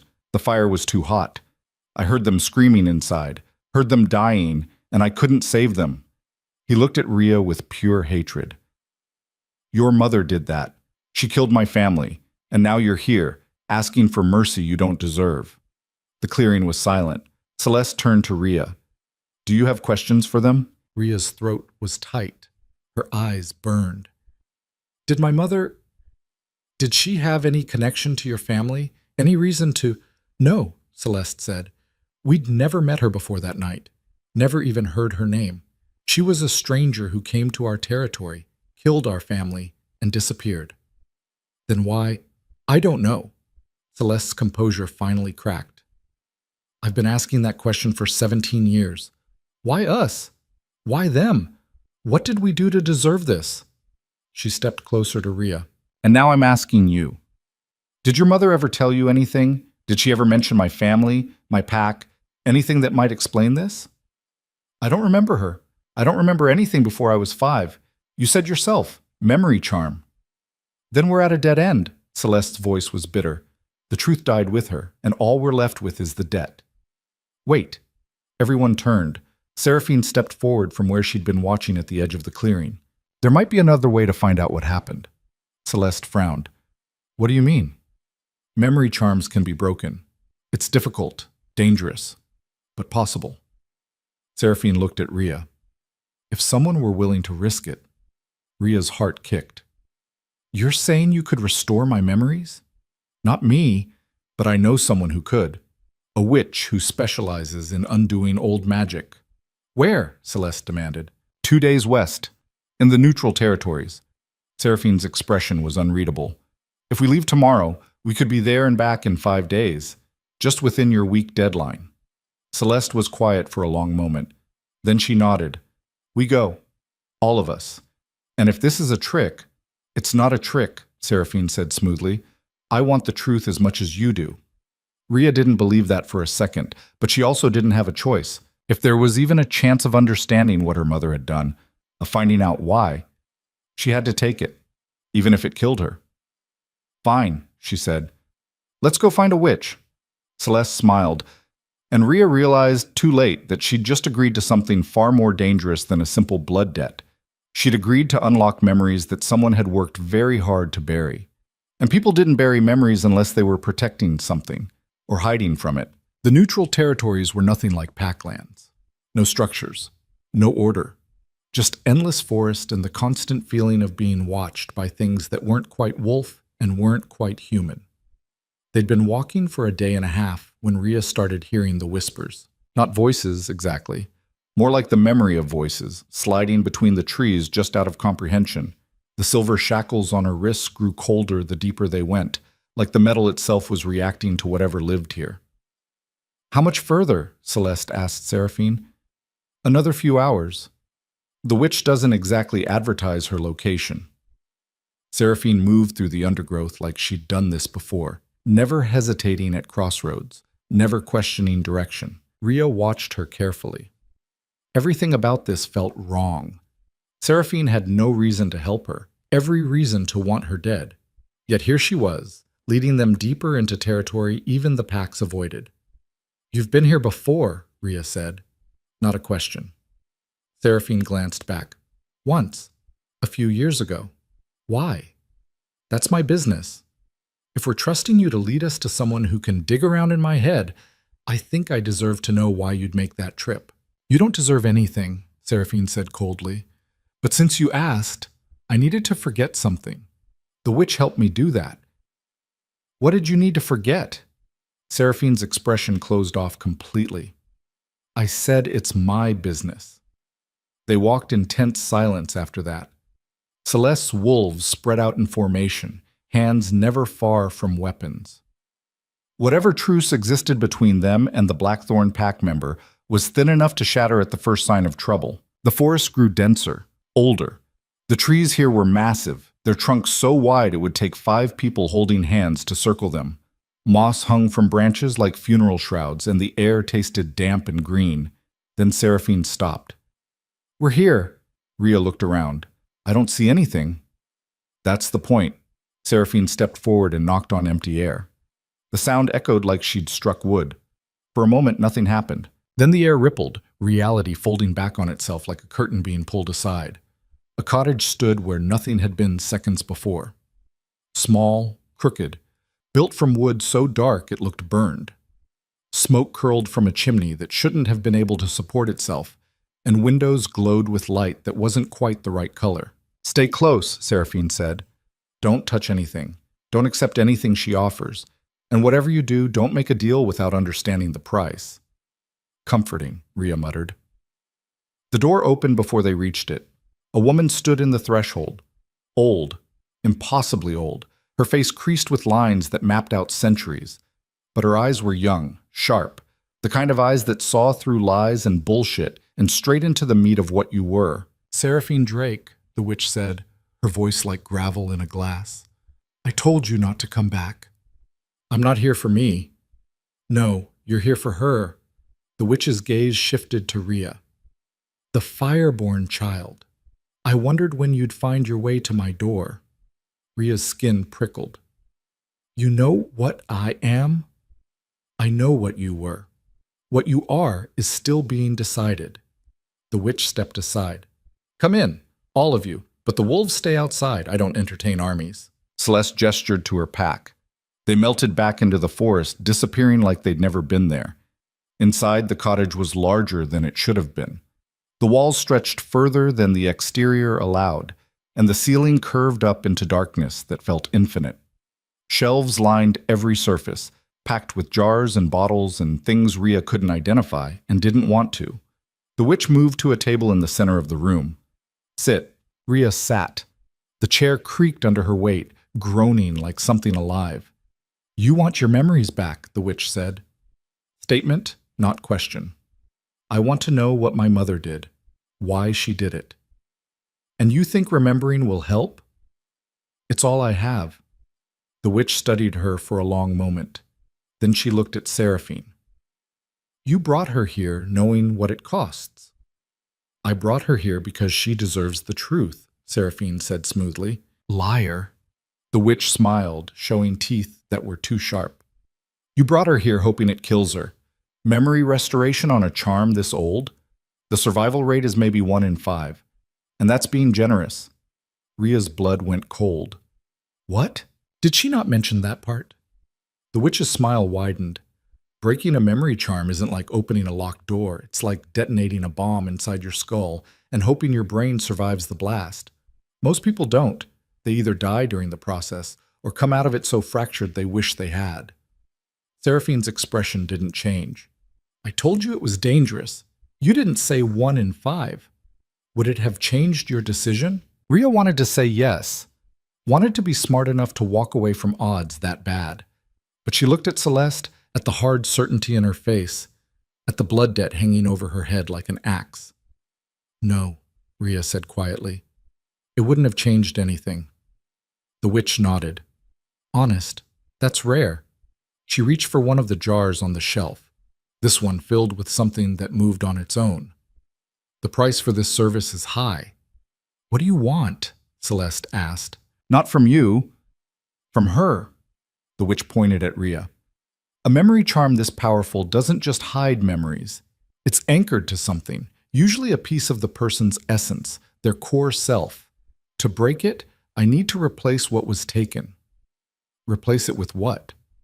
With something of equal value.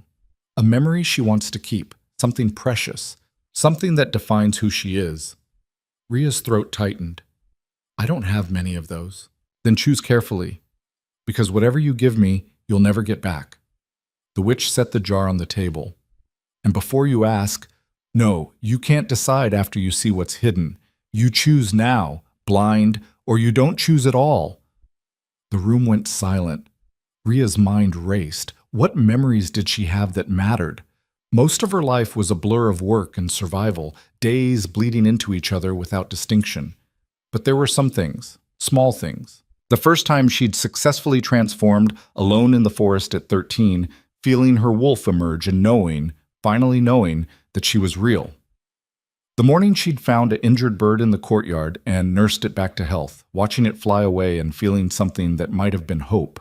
The look on Darius's face when he'd said she wasn't an outcast.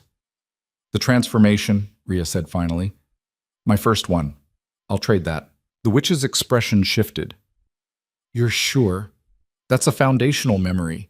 Losing it will change how you understand your own power. I'm sure. Then we begin. The witch opened the jar. Smoke poured out, black and thick and smelling like burned things. Lie down. Rhea moved to the floor. The wooden boards were cold against her back.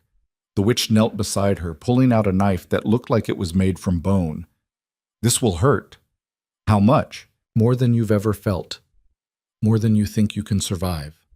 The witch's voice was almost gentle. But if you hold on, if you don't let go, you might make it through. Might? 1 in 5, remember? The witch pressed the knife to Rhea's forehead, right between her eyes. Don't scream. Screaming makes it worse. And whatever you see, whatever you remember, don't run from it. Face it, or it'll tear you apart. The knife cut. Pain exploded through Rhea's skull like lightning. She'd been wrong earlier. This wasn't more than she'd ever felt. This was more than she thought existed.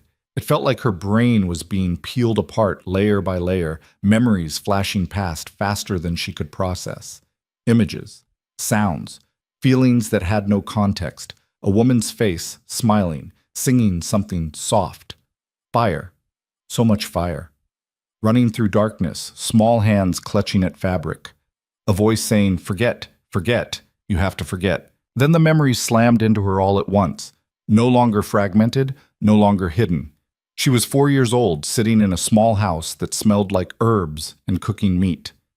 Her mother was there, beautiful and terrifying, exactly like the witnesses had described.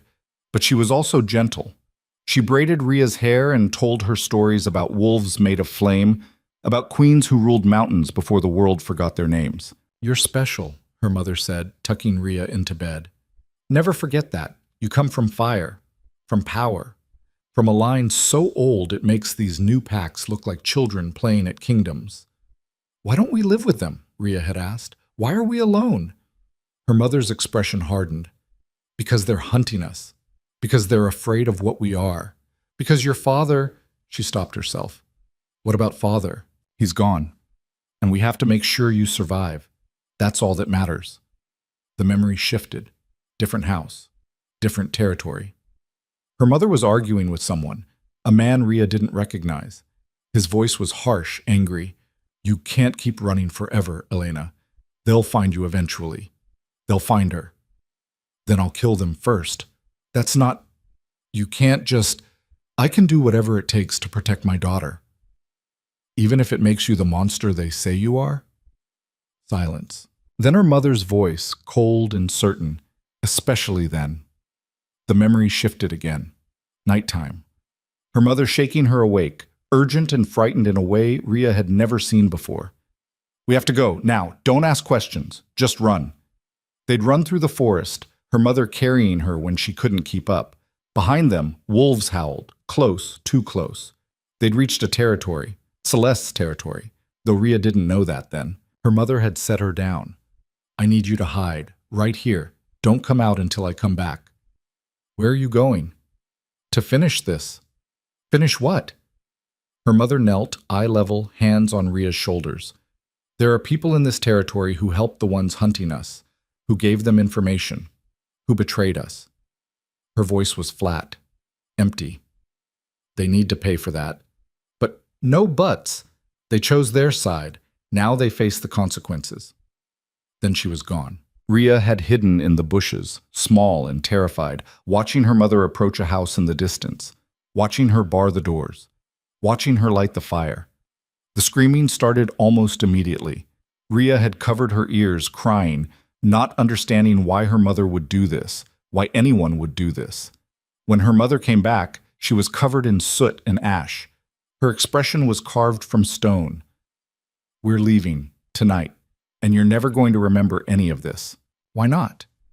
Because if they find you, if they know who you are, they'll kill you. Her mother pulled something from her pocket, a vial filled with dark liquid. Drink this. It'll make you forget. It'll keep you safe. I don't want to forget. You don't have a choice. Her mother had forced the liquid down her throat. Ria had choked on it, struggling, crying. The last thing she remembered was her mother's face, tears running down her cheeks. I'm sorry, she whispered. I'm so sorry, but this is the only way to keep you alive. Then darkness. Then nothing. Ria came back to herself gasping, her whole body convulsing. The witch pulled the knife away, and the pain receded slowly, leaving her hollow and shaking. Well, the witch said quietly. That's interesting. Ria couldn't speak, couldn't move. The memories were still settling, reorganizing everything she thought she knew about herself. Her mother hadn't been a random killer. She'd been protecting something, protecting her. What did you see? Celeste demanded. Ria pushed herself up slowly, her arms barely supporting her weight. When she looked at Celeste, everything was different now. Your family, Ria said hoarsely. They weren't innocent. What? They helped the people hunting my mother. They gave information, locations. Ria's voice cracked. They were going to turn her in. To turn me in. That's a lie, Celeste said, but there was uncertainty in her voice now. Is it? Ria stood on shaking legs. My mother came to your territory specifically. She targeted 3 people. Not random killing, specific people, the ones who betrayed us. My sister wouldn't. Your sister made a choice, Rhea said. She sided with the people hunting a fireborn child. And my mother made her pay for that choice. The cottage went silent. Seraphine spoke up, her voice carefully neutral. That's convenient. A vision that makes your mother the victim instead of the villain. It's not a vision, it's memory, real memory.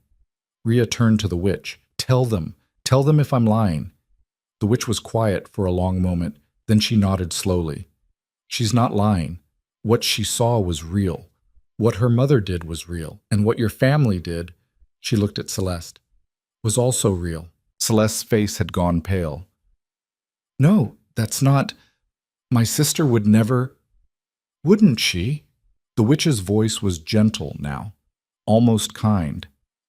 People make terrible choices when they're afraid, when they're offered safety in exchange for information, when they think they're protecting themselves. But to betray a child, they didn't see a child. They saw a threat, a fireborn threat that could burn their entire territory if left unchecked. The witch stood, moving to the shelves. Fear makes monsters of us all, girl. Your sister just made the mistake of becoming a monster someone stronger could punish. Celeste looked at Rhea, and for the first time there was doubt in her eyes. Even if this is true, even if my family did what you say, she still killed them. The debt is still owed. Is it? Rhea's voice was stronger now, steadier. Because from where I'm standing, the debt was paid. Your family chose to hunt a child. My mother stopped them. That's not murder. That's self-defense. You don't know that's why they did it. Then find out.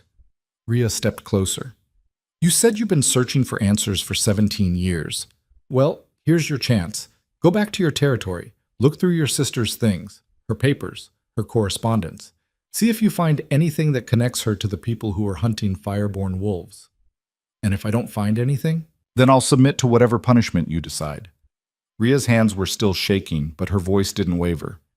But if I'm right, if your family really did betray mine, then the debt is void, and you let me walk away. Celeste was quiet for a long time. Then she nodded. 5 days. That's how long we have left of your week. We go back. We search.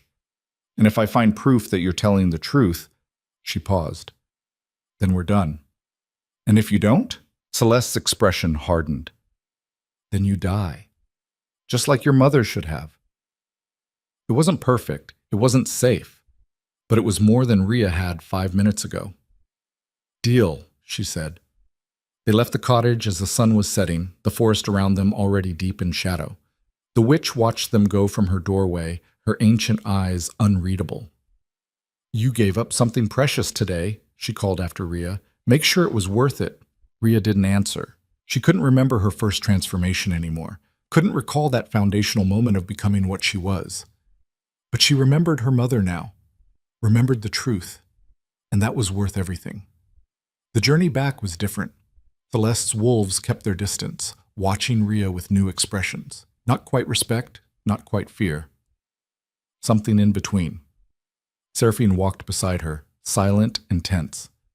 You should have died in there, she said finally. Sorry to disappoint you. I'm not disappointed. I'm confused. Seraphine's voice dropped. What did you really see? What did the witch show you? I told you, the truth. There's always more than one truth. Rhea stopped walking. She turned to face Seraphine fully. What do you want from me? Why do you hate me so much you'd risk bringing me to a witch who could kill me? Because you don't belong. Seraphine's composure cracked, just slightly. You show up out of nowhere, activate ancient relics, transform into something we haven't seen in generations, and suddenly Darius looks at you like you're the answer to everything. Do you know how long I've been trying to get him to look at me that way? So this is about jealousy?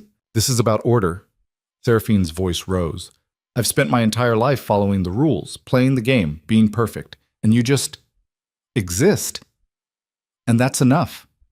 You get everything I've worked for by doing nothing. I've done plenty, Rhea said quietly. You just never noticed because you were too busy looking down. I noticed. I've always noticed. Seraphine's expression was raw now, all her careful masks stripped away. I noticed how Darius watched you when you didn't see, how he defended you when no one else would, how he chose you over the entire pack's vote. He chose what was right. No, he chose you, and that's what I can't forgive. Before Rhea could respond, one of Celeste's wolves called out from ahead, "We've got company!" They rushed forward to find the scout pointing at the forest ahead. Wolves, dozens of them, emerging from the trees. And at their front, jaw set and eyes hard, was Darius. He looked at Rhea, taking in her pale face, her shaking hands, the way she looked half dead on her feet. "We're leaving," he said simply. Celeste stepped forward. "She's my prisoner. She stays with me until she's done enough." She went to the witch. "She got her answers. The rest can wait until we're back on my territory." "That's not the deal. I don't care about the deal." Darius's voice was flat, final. "I care about getting her somewhere safe. You want to continue this conversation? We do it at the compound, but right now she's coming with me."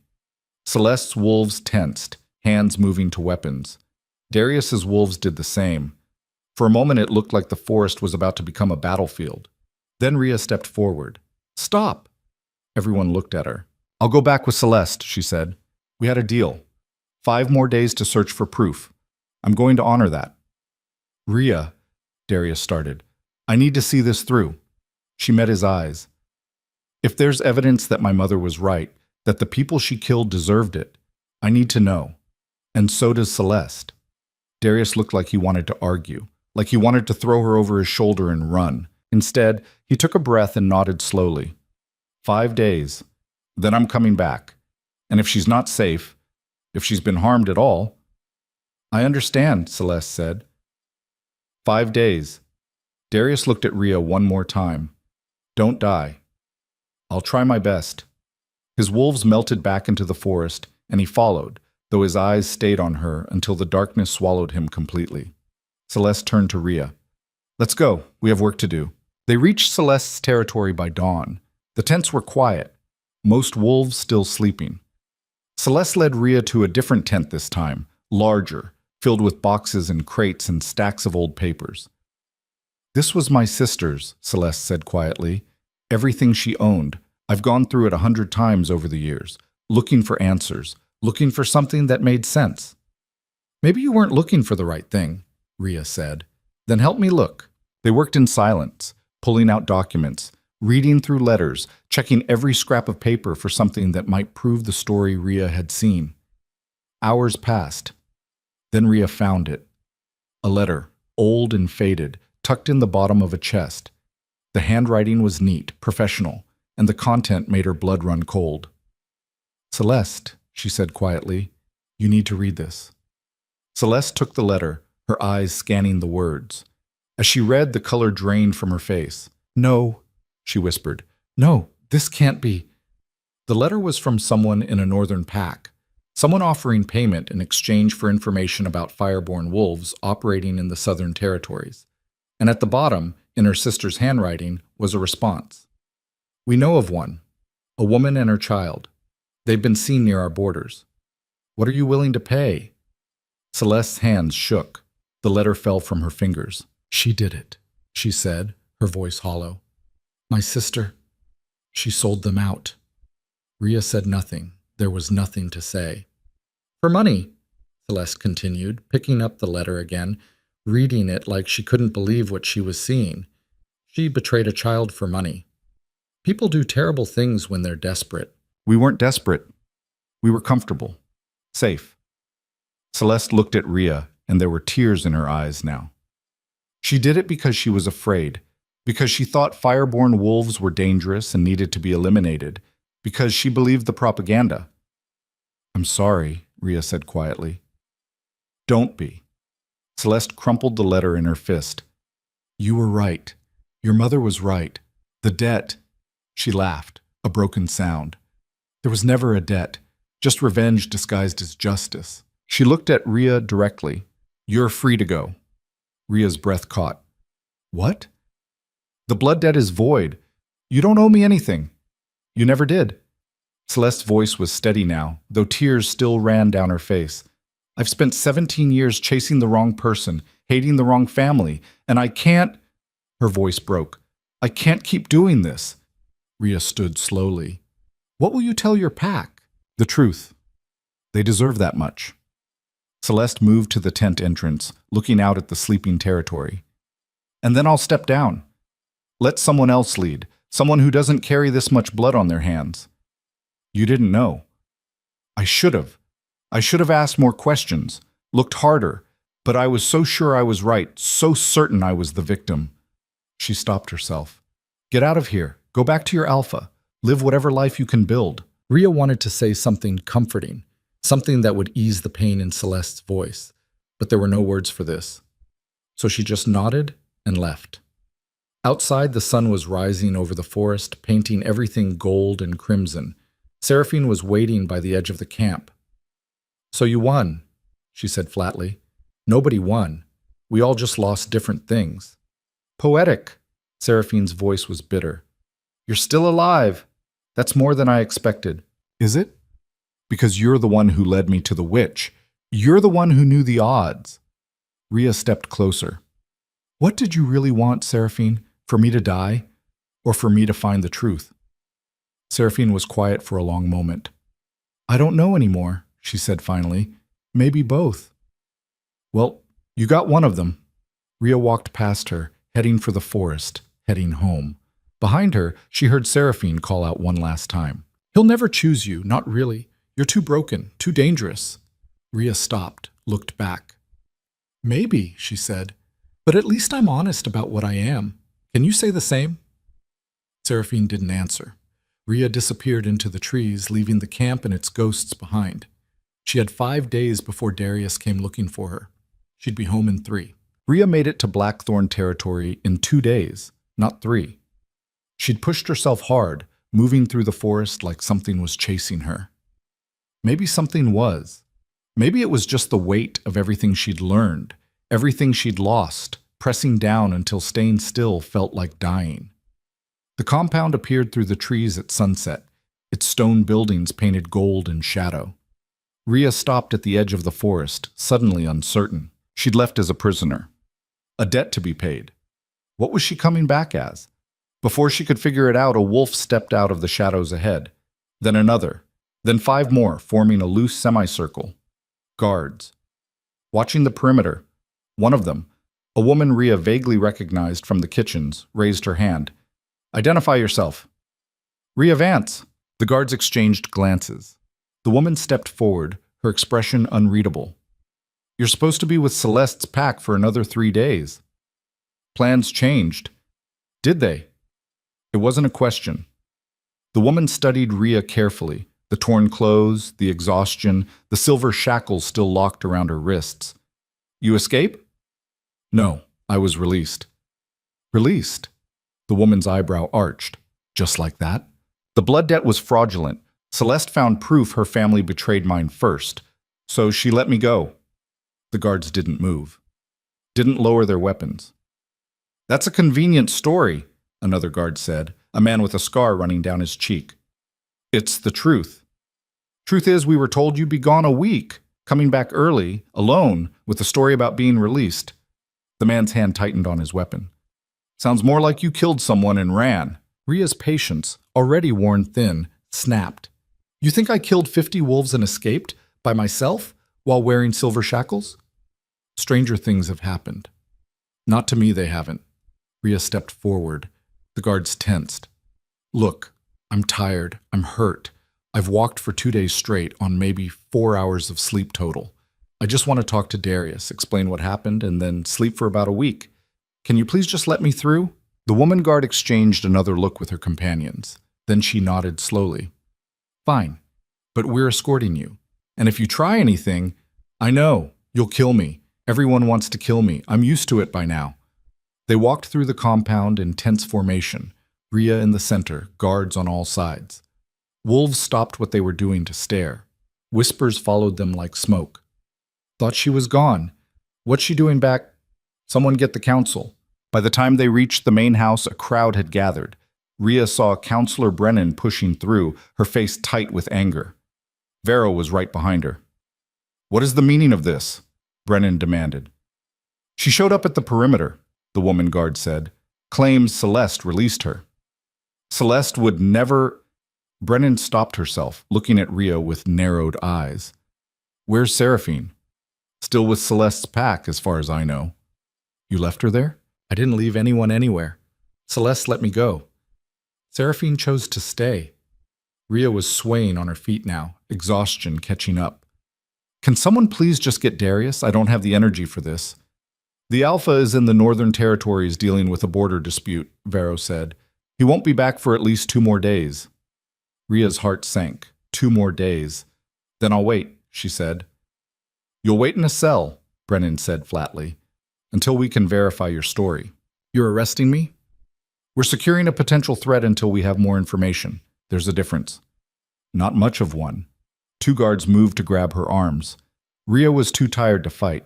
They let her down, beneath the main house, into the holding cells she'd been in before. The door slammed shut with a finality that echoed in her bones. Rhea collapsed onto the thin cot in the corner, her body finally giving out. The silver shackles weighed heavy on her wrists, but she barely felt them anymore.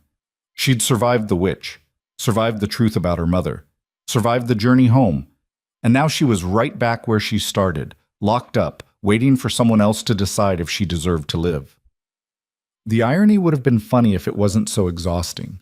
She closed her eyes and let the darkness take her. She woke to the sound of arguing, voices above, muffled by stone but still audible. Rhea pushed herself up, her body screaming protest, and moved to the cell door. Can't just hold her indefinitely. We can hold her until the Alpha returns. That's 2 more days. What if Celeste comes looking for her? What if this starts another conflict? Then we deal with it. Footsteps on the stairs. Rhea stepped back from the door. Counselor Brennan appeared, flanked by 2 guards. She looked at Rhea through the bars with an expression caught somewhere between contempt and uncertainty. We need to talk, Brennan said. I'm not going anywhere. A messenger arrived this morning from Celeste's territory. Brennan pulled a folded paper from her coat. She confirms your story, says the blood debt is void and you were released freely. Rhea let out a breath she didn't know she'd been holding. So you believe me now? I believe Celeste. That doesn't mean I trust you. Brennan gestured to the guards. They unlocked the cell door. But I can't justify keeping you imprisoned when you haven't actually done anything wrong. The door swung open. Rhea stepped out slowly, half expecting it to slam shut again.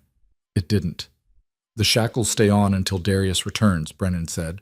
That's non-negotiable. Fine. And you stay in the main house. No wandering the compound. No contact with the general pack population until we've had time to explain the situation properly. Also fine. Brennan looked like she wanted to argue more, like she was disappointed Rhea wasn't fighting her. Instead, she just turned and walked away, leaving Rhea standing in the corridor with 2 guards who looked equally uncomfortable. This way, one of them muttered. They led her back up to the room she'd woken in after the stone hall transformation. The same furs on the bed, the same windows overlooking the compound, the same feeling of not belonging. Rhea collapsed onto the bed without bothering to undress. Sleep took her again, immediate and complete. When she woke, it was dark outside, and someone was sitting in the chair by the window. Rhea's hand went to her side, looking for a weapon that wasn't there. Relax, a familiar voice said. It's just me. Darius stood, moving into the light from the dying fire. He looked different. Older, somehow, though only 3 days had passed. His clothes were dusty from travel, and there was a fresh cut above his left eye that hadn't been there before. You're back early, Rhea said. I heard you were here. Decided the border dispute could wait. He crossed to the bed, studying her face. Are you okay? Define okay. Are you hurt?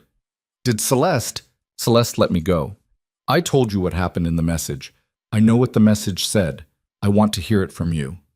So Rhea told him. Everything. The witch, the memories, the letter proving her mother had been right, Celeste's breakdown, the journey home.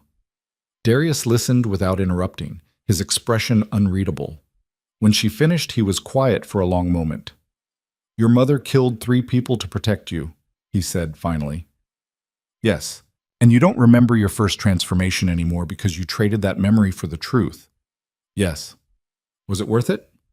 Rhea looked down at her hands, at the silver shackles still locked around her wrists, at the scars from the burns that would never fully heal. I don't know yet, she said honestly. Ask me in a year. Darius made a sound that might have been a laugh.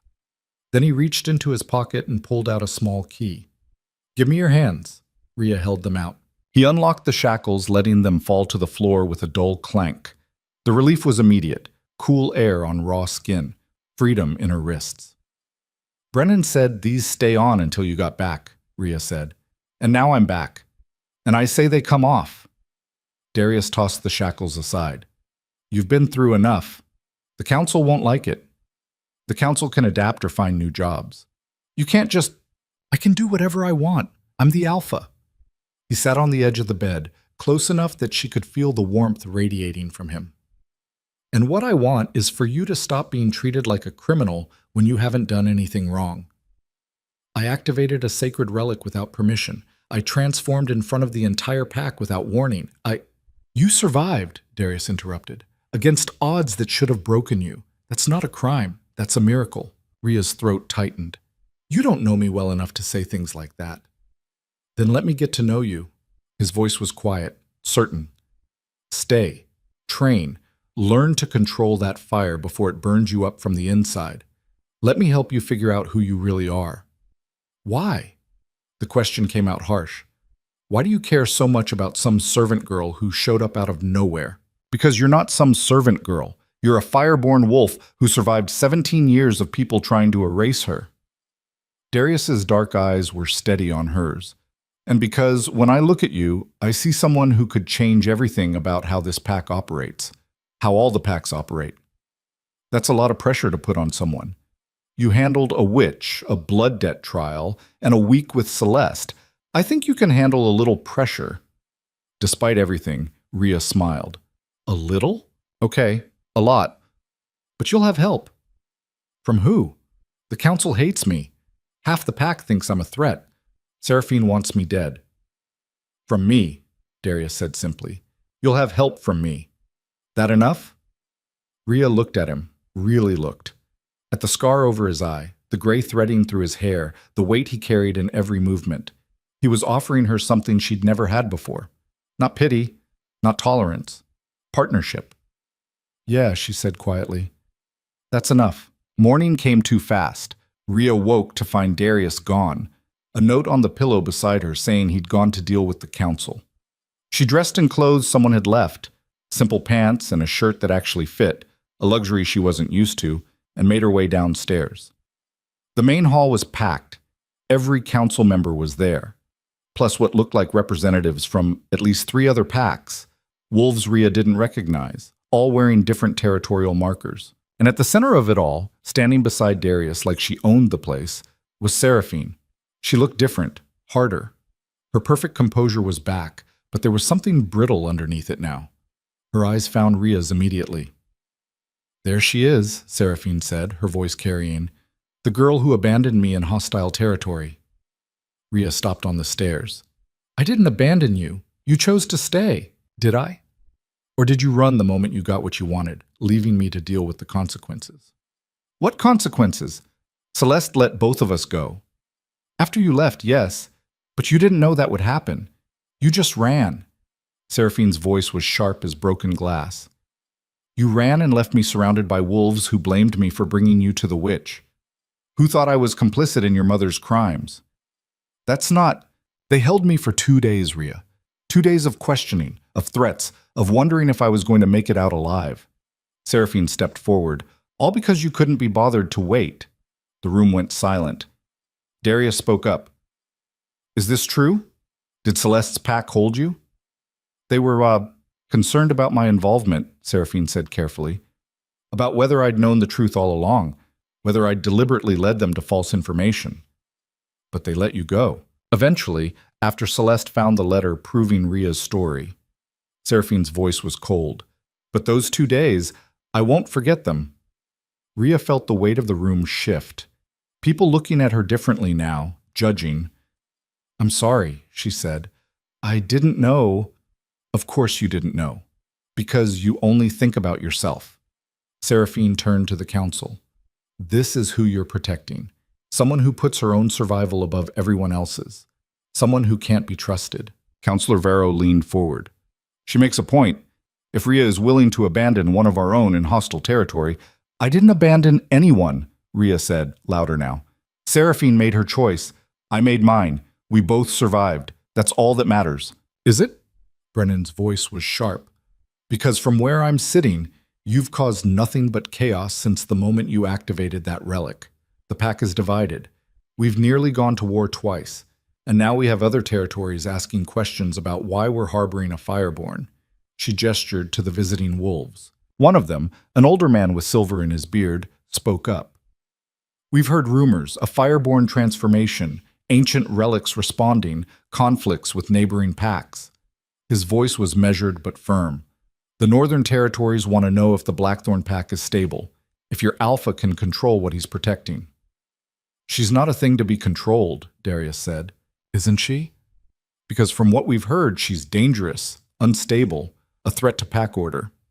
The man looked at Rhea. No offense, girl. But your kind hasn't been seen in over a century for a reason. You burn too hot. You break things that can't be fixed. I haven't broken anything, Rhea said quietly. Haven't you? Seraphine's voice was smooth, poisonous.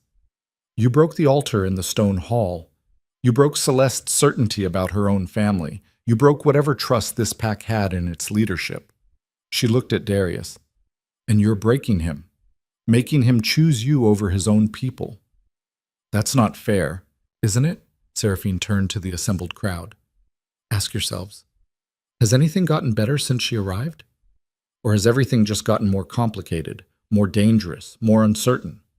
Murmurs of agreement rippled through the room. Rhea felt the walls closing in.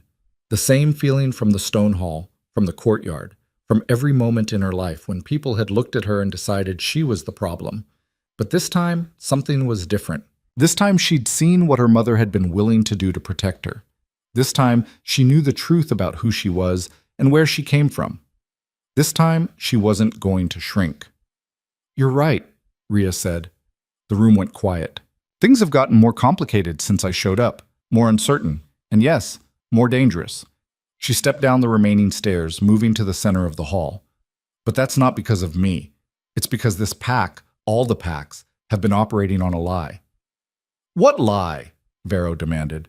That strength comes from bloodlines, from heritage, from being born into the right family. Rhea looked around the room, meeting eyes that had always looked through her.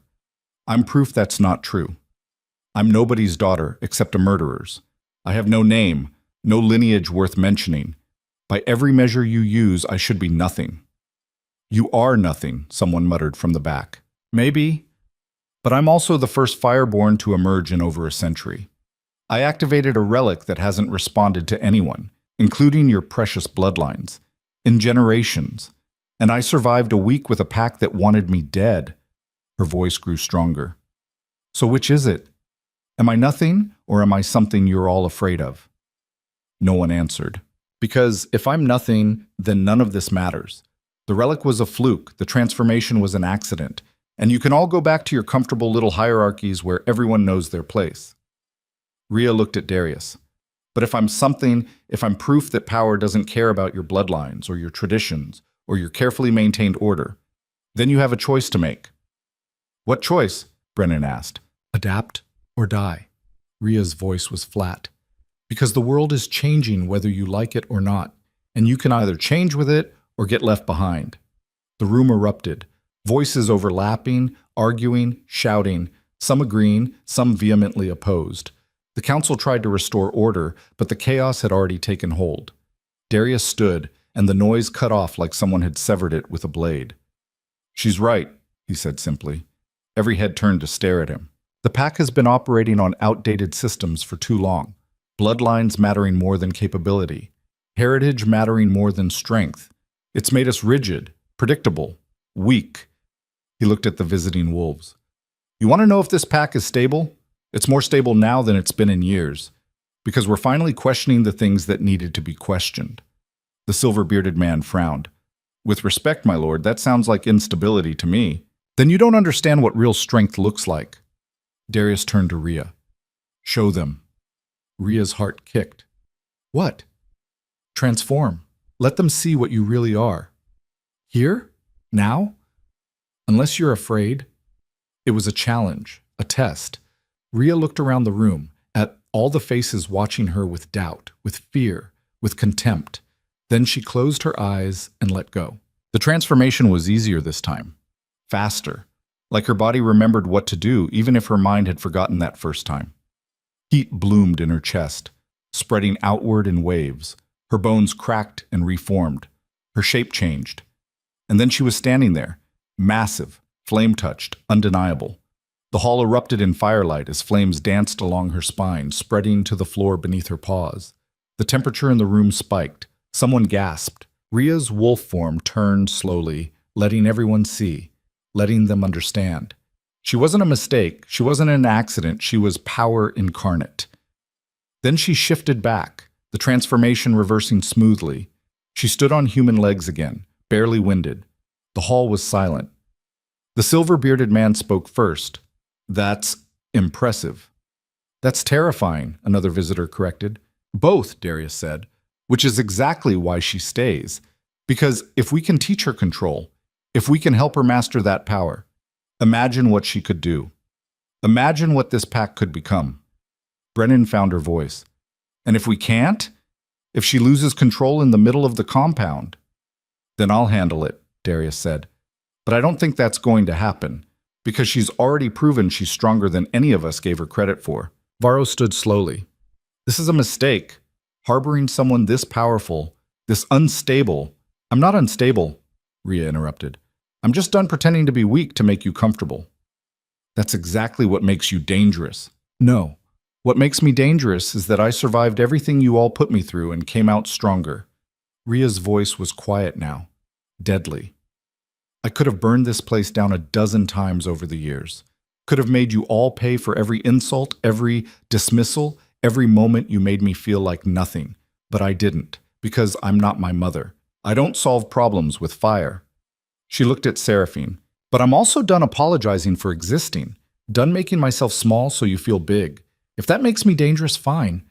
But at least I'm honest about it." Seraphine's composure finally shattered completely. "You think you've won? You think just because Darius is protecting you, everything will be fine?" "I don't think I've won anything. I think I've survived. There's a difference." "Then keep surviving." Seraphine's voice dropped to something venomous. "Because I'm not done with you, not even close." She turned and walked out, her footsteps echoing in the silent hall. The visiting wolves exchanged glances. The silver-bearded man stood. "We'll report back to our territories that the Blackthorn pack is evolving. Whether that's a good thing or not remains to be seen." He nodded to Darius. "But we'll be watching." They left. The council members followed, muttering among themselves. Soon, only Darius and Ria remained. "That went well," Ria said dryly. "You just threatened half the power structure in this territory and scared the hell out of our neighbors. I'd say it went perfectly." Darius moved closer. "How do you feel?" "Like I just jumped off a cliff and I'm still waiting to hit the ground." "Welcome to leadership," he smiled. "It never gets less terrifying. You just get better at hiding it. I'm not a leader." "Not yet." "But you could be." Ria looked at him. "Is that what this is? Training me to take over?" "This is me recognizing that you're the first real challenge to the old ways in generations. And challenges either destroy systems or transform them." Darius's expression was serious now. "I'm betting you'll transform it, but only if you survive long enough. No pressure. Enormous pressure. But you'll manage." Despite everything, Ria laughed. It felt strange, foreign, like a muscle she'd forgotten how to use. "So what now?" she asked. "Now you train, you learn, you become exactly what you're meant to be." Darius held out his hand. "And you do it standing beside me, as an equal. Not a servant, not a prisoner, an equal." Ria looked at his hand for a long moment. Then she took it. 3 months later, Ria stood in the stone hall again. But this time, she wasn't in chains. She wasn't facing execution. She was training. The altar had been repaired, the scorch marks cleaned away. The Thornfire relic sat in its center, pulsing softly, responding to her presence even from across the room. Darius circled her slowly, watching her stance. Again. Ria closed her eyes, reaching for the fire inside her. It came easier now, after weeks of practice. Controlled, deliberate. She let it flow down her arms into her palms, Flames danced across her skin, hot but not burning her. Good, Darius said. Now hold it. Don't let it spread. Just hold. Rhea concentrated. The flames flickered but stayed contained. How long? She asked through gritted teeth. Until I say stop. Her arms shook, sweat beaded on her forehead, but she held it. 1 minute, 2. Stop. The flames extinguished immediately. Rhea stumbled, catching herself against the altar. You're getting better, Darius said. I'm getting tired. Same thing. He moved to stand beside her. 3 months ago, you couldn't hold fire for more than 10 seconds without losing control. Now you're up to 2 minutes. Still not enough. It will be, given time. Rhea looked at the relic. It pulsed in time with her heartbeat, like it recognized her, like it was waiting for something. What do you think it wants? She asked quietly. I don't think it wants anything. I think it's just responding to what you are. Darius touched the crystal lightly. But I've been doing research, reading the old texts, trying to understand what fireborn wolves were really capable of. And I think we've barely scratched the surface. He looked at her. Your mother could call fire from stone, could burn through silver like it was paper, could transform faster than any normal wolf and hit harder than should be physically possible. That's not exactly comforting. It's not meant to be comforting, it's meant to be honest. Darius's voice was gentle. You're going to be more powerful than anyone in this compound, probably more powerful than anyone in the Northern Territories. The question is what you do with that power. I don't want power. I know. That's what makes you safe to have it. Footsteps echoed from the hall entrance. A guard appeared, breathless. My lord, there's a situation. Border Patrol found someone. They're asking for Rhea. Rhea and Darius exchanged glances. Who? Darius asked. She says her name is Elena Vance. The world tilted. Rhea's mother was dead. Had been dead for 17 years. Except apparently, she wasn't. Bring her in, Darius said. The guard disappeared, returned moments later with a woman between 2 escorts. She was older than in the photographs, thinner. Her dark hair was shot through with gray, and her amber eyes were shadowed with exhaustion. But it was her. Undeniably her. Rhea's mother looked across the hall and met her daughter's eyes. Hello, sweetheart, she said quietly. I'm sorry it took so long to find you. Rhea couldn't breathe, couldn't think, couldn't do anything except stare at the ghost standing in front of her. You're dead, she whispered. I let people believe that. It was safer for both of us. Elena's voice cracked. But I never stopped looking, never stopped trying to get back to you. 17 years, I know, and I'm sorry, but I'm here now. And I need to tell you the truth about everything. About who you really are. About why I did what I did. Elena looked at Darius. And about what's coming for all of us if we don't prepare. Darius's expression hardened. What's coming? The people who wanted us dead 17 years ago? They never stopped hunting. They just went underground, waiting, building strength. Elena's eyes were dark. And now they know Rhea survived. They know she's here, and they're coming to finish what they started. The stone hall went silent. Rhea felt the fire inside her flare, responding to fear, to anger, to the sheer impossibility of everything happening. Her mother was alive. Her mother had been hiding for 17 years. And now, apparently, they were all in danger. How long do we have? Darius asked quietly. Days? Maybe less. Elena looked at Rhea. Which is why we need to start training. Real training. Because what you've learned so far. She shook her head. That's nothing compared to what you're actually capable of. Rhea found her voice finally. Who are they? Who's coming? The people who destroyed our family, who burned down the fireborn line because they were afraid of what we could become. Elena's voice was hard now, cold. They're called the Ember Hunters, and they've been wiping out wolves like us for 200 years. Like us? Fireborn, blood magic users, anyone who carries the old power in their veins. Elena stepped closer. They almost succeeded in killing our entire line, but they missed 2 people, me and you. She smiled, and it was terrible. And now we're going to make them regret that mistake. Rhea looked at Darius, saw the same calculation in his eyes that she felt in her chest. War was coming, real war. Not pack politics or blood debts or territorial disputes. Something bigger. Something that had been building for centuries, and she was right in the center of it. When do we start? Ria asked her mother. Elena's smile widened. Right now. She raised her hand and flames erupted from her palm. Not the small controlled fire Ria had been practicing. This was an inferno, roaring and wild and impossibly powerful. The Thornfire relic blazed to life in response, its light filling the entire hall. And Ria felt something inside her answer, something deep and old and hungry for release.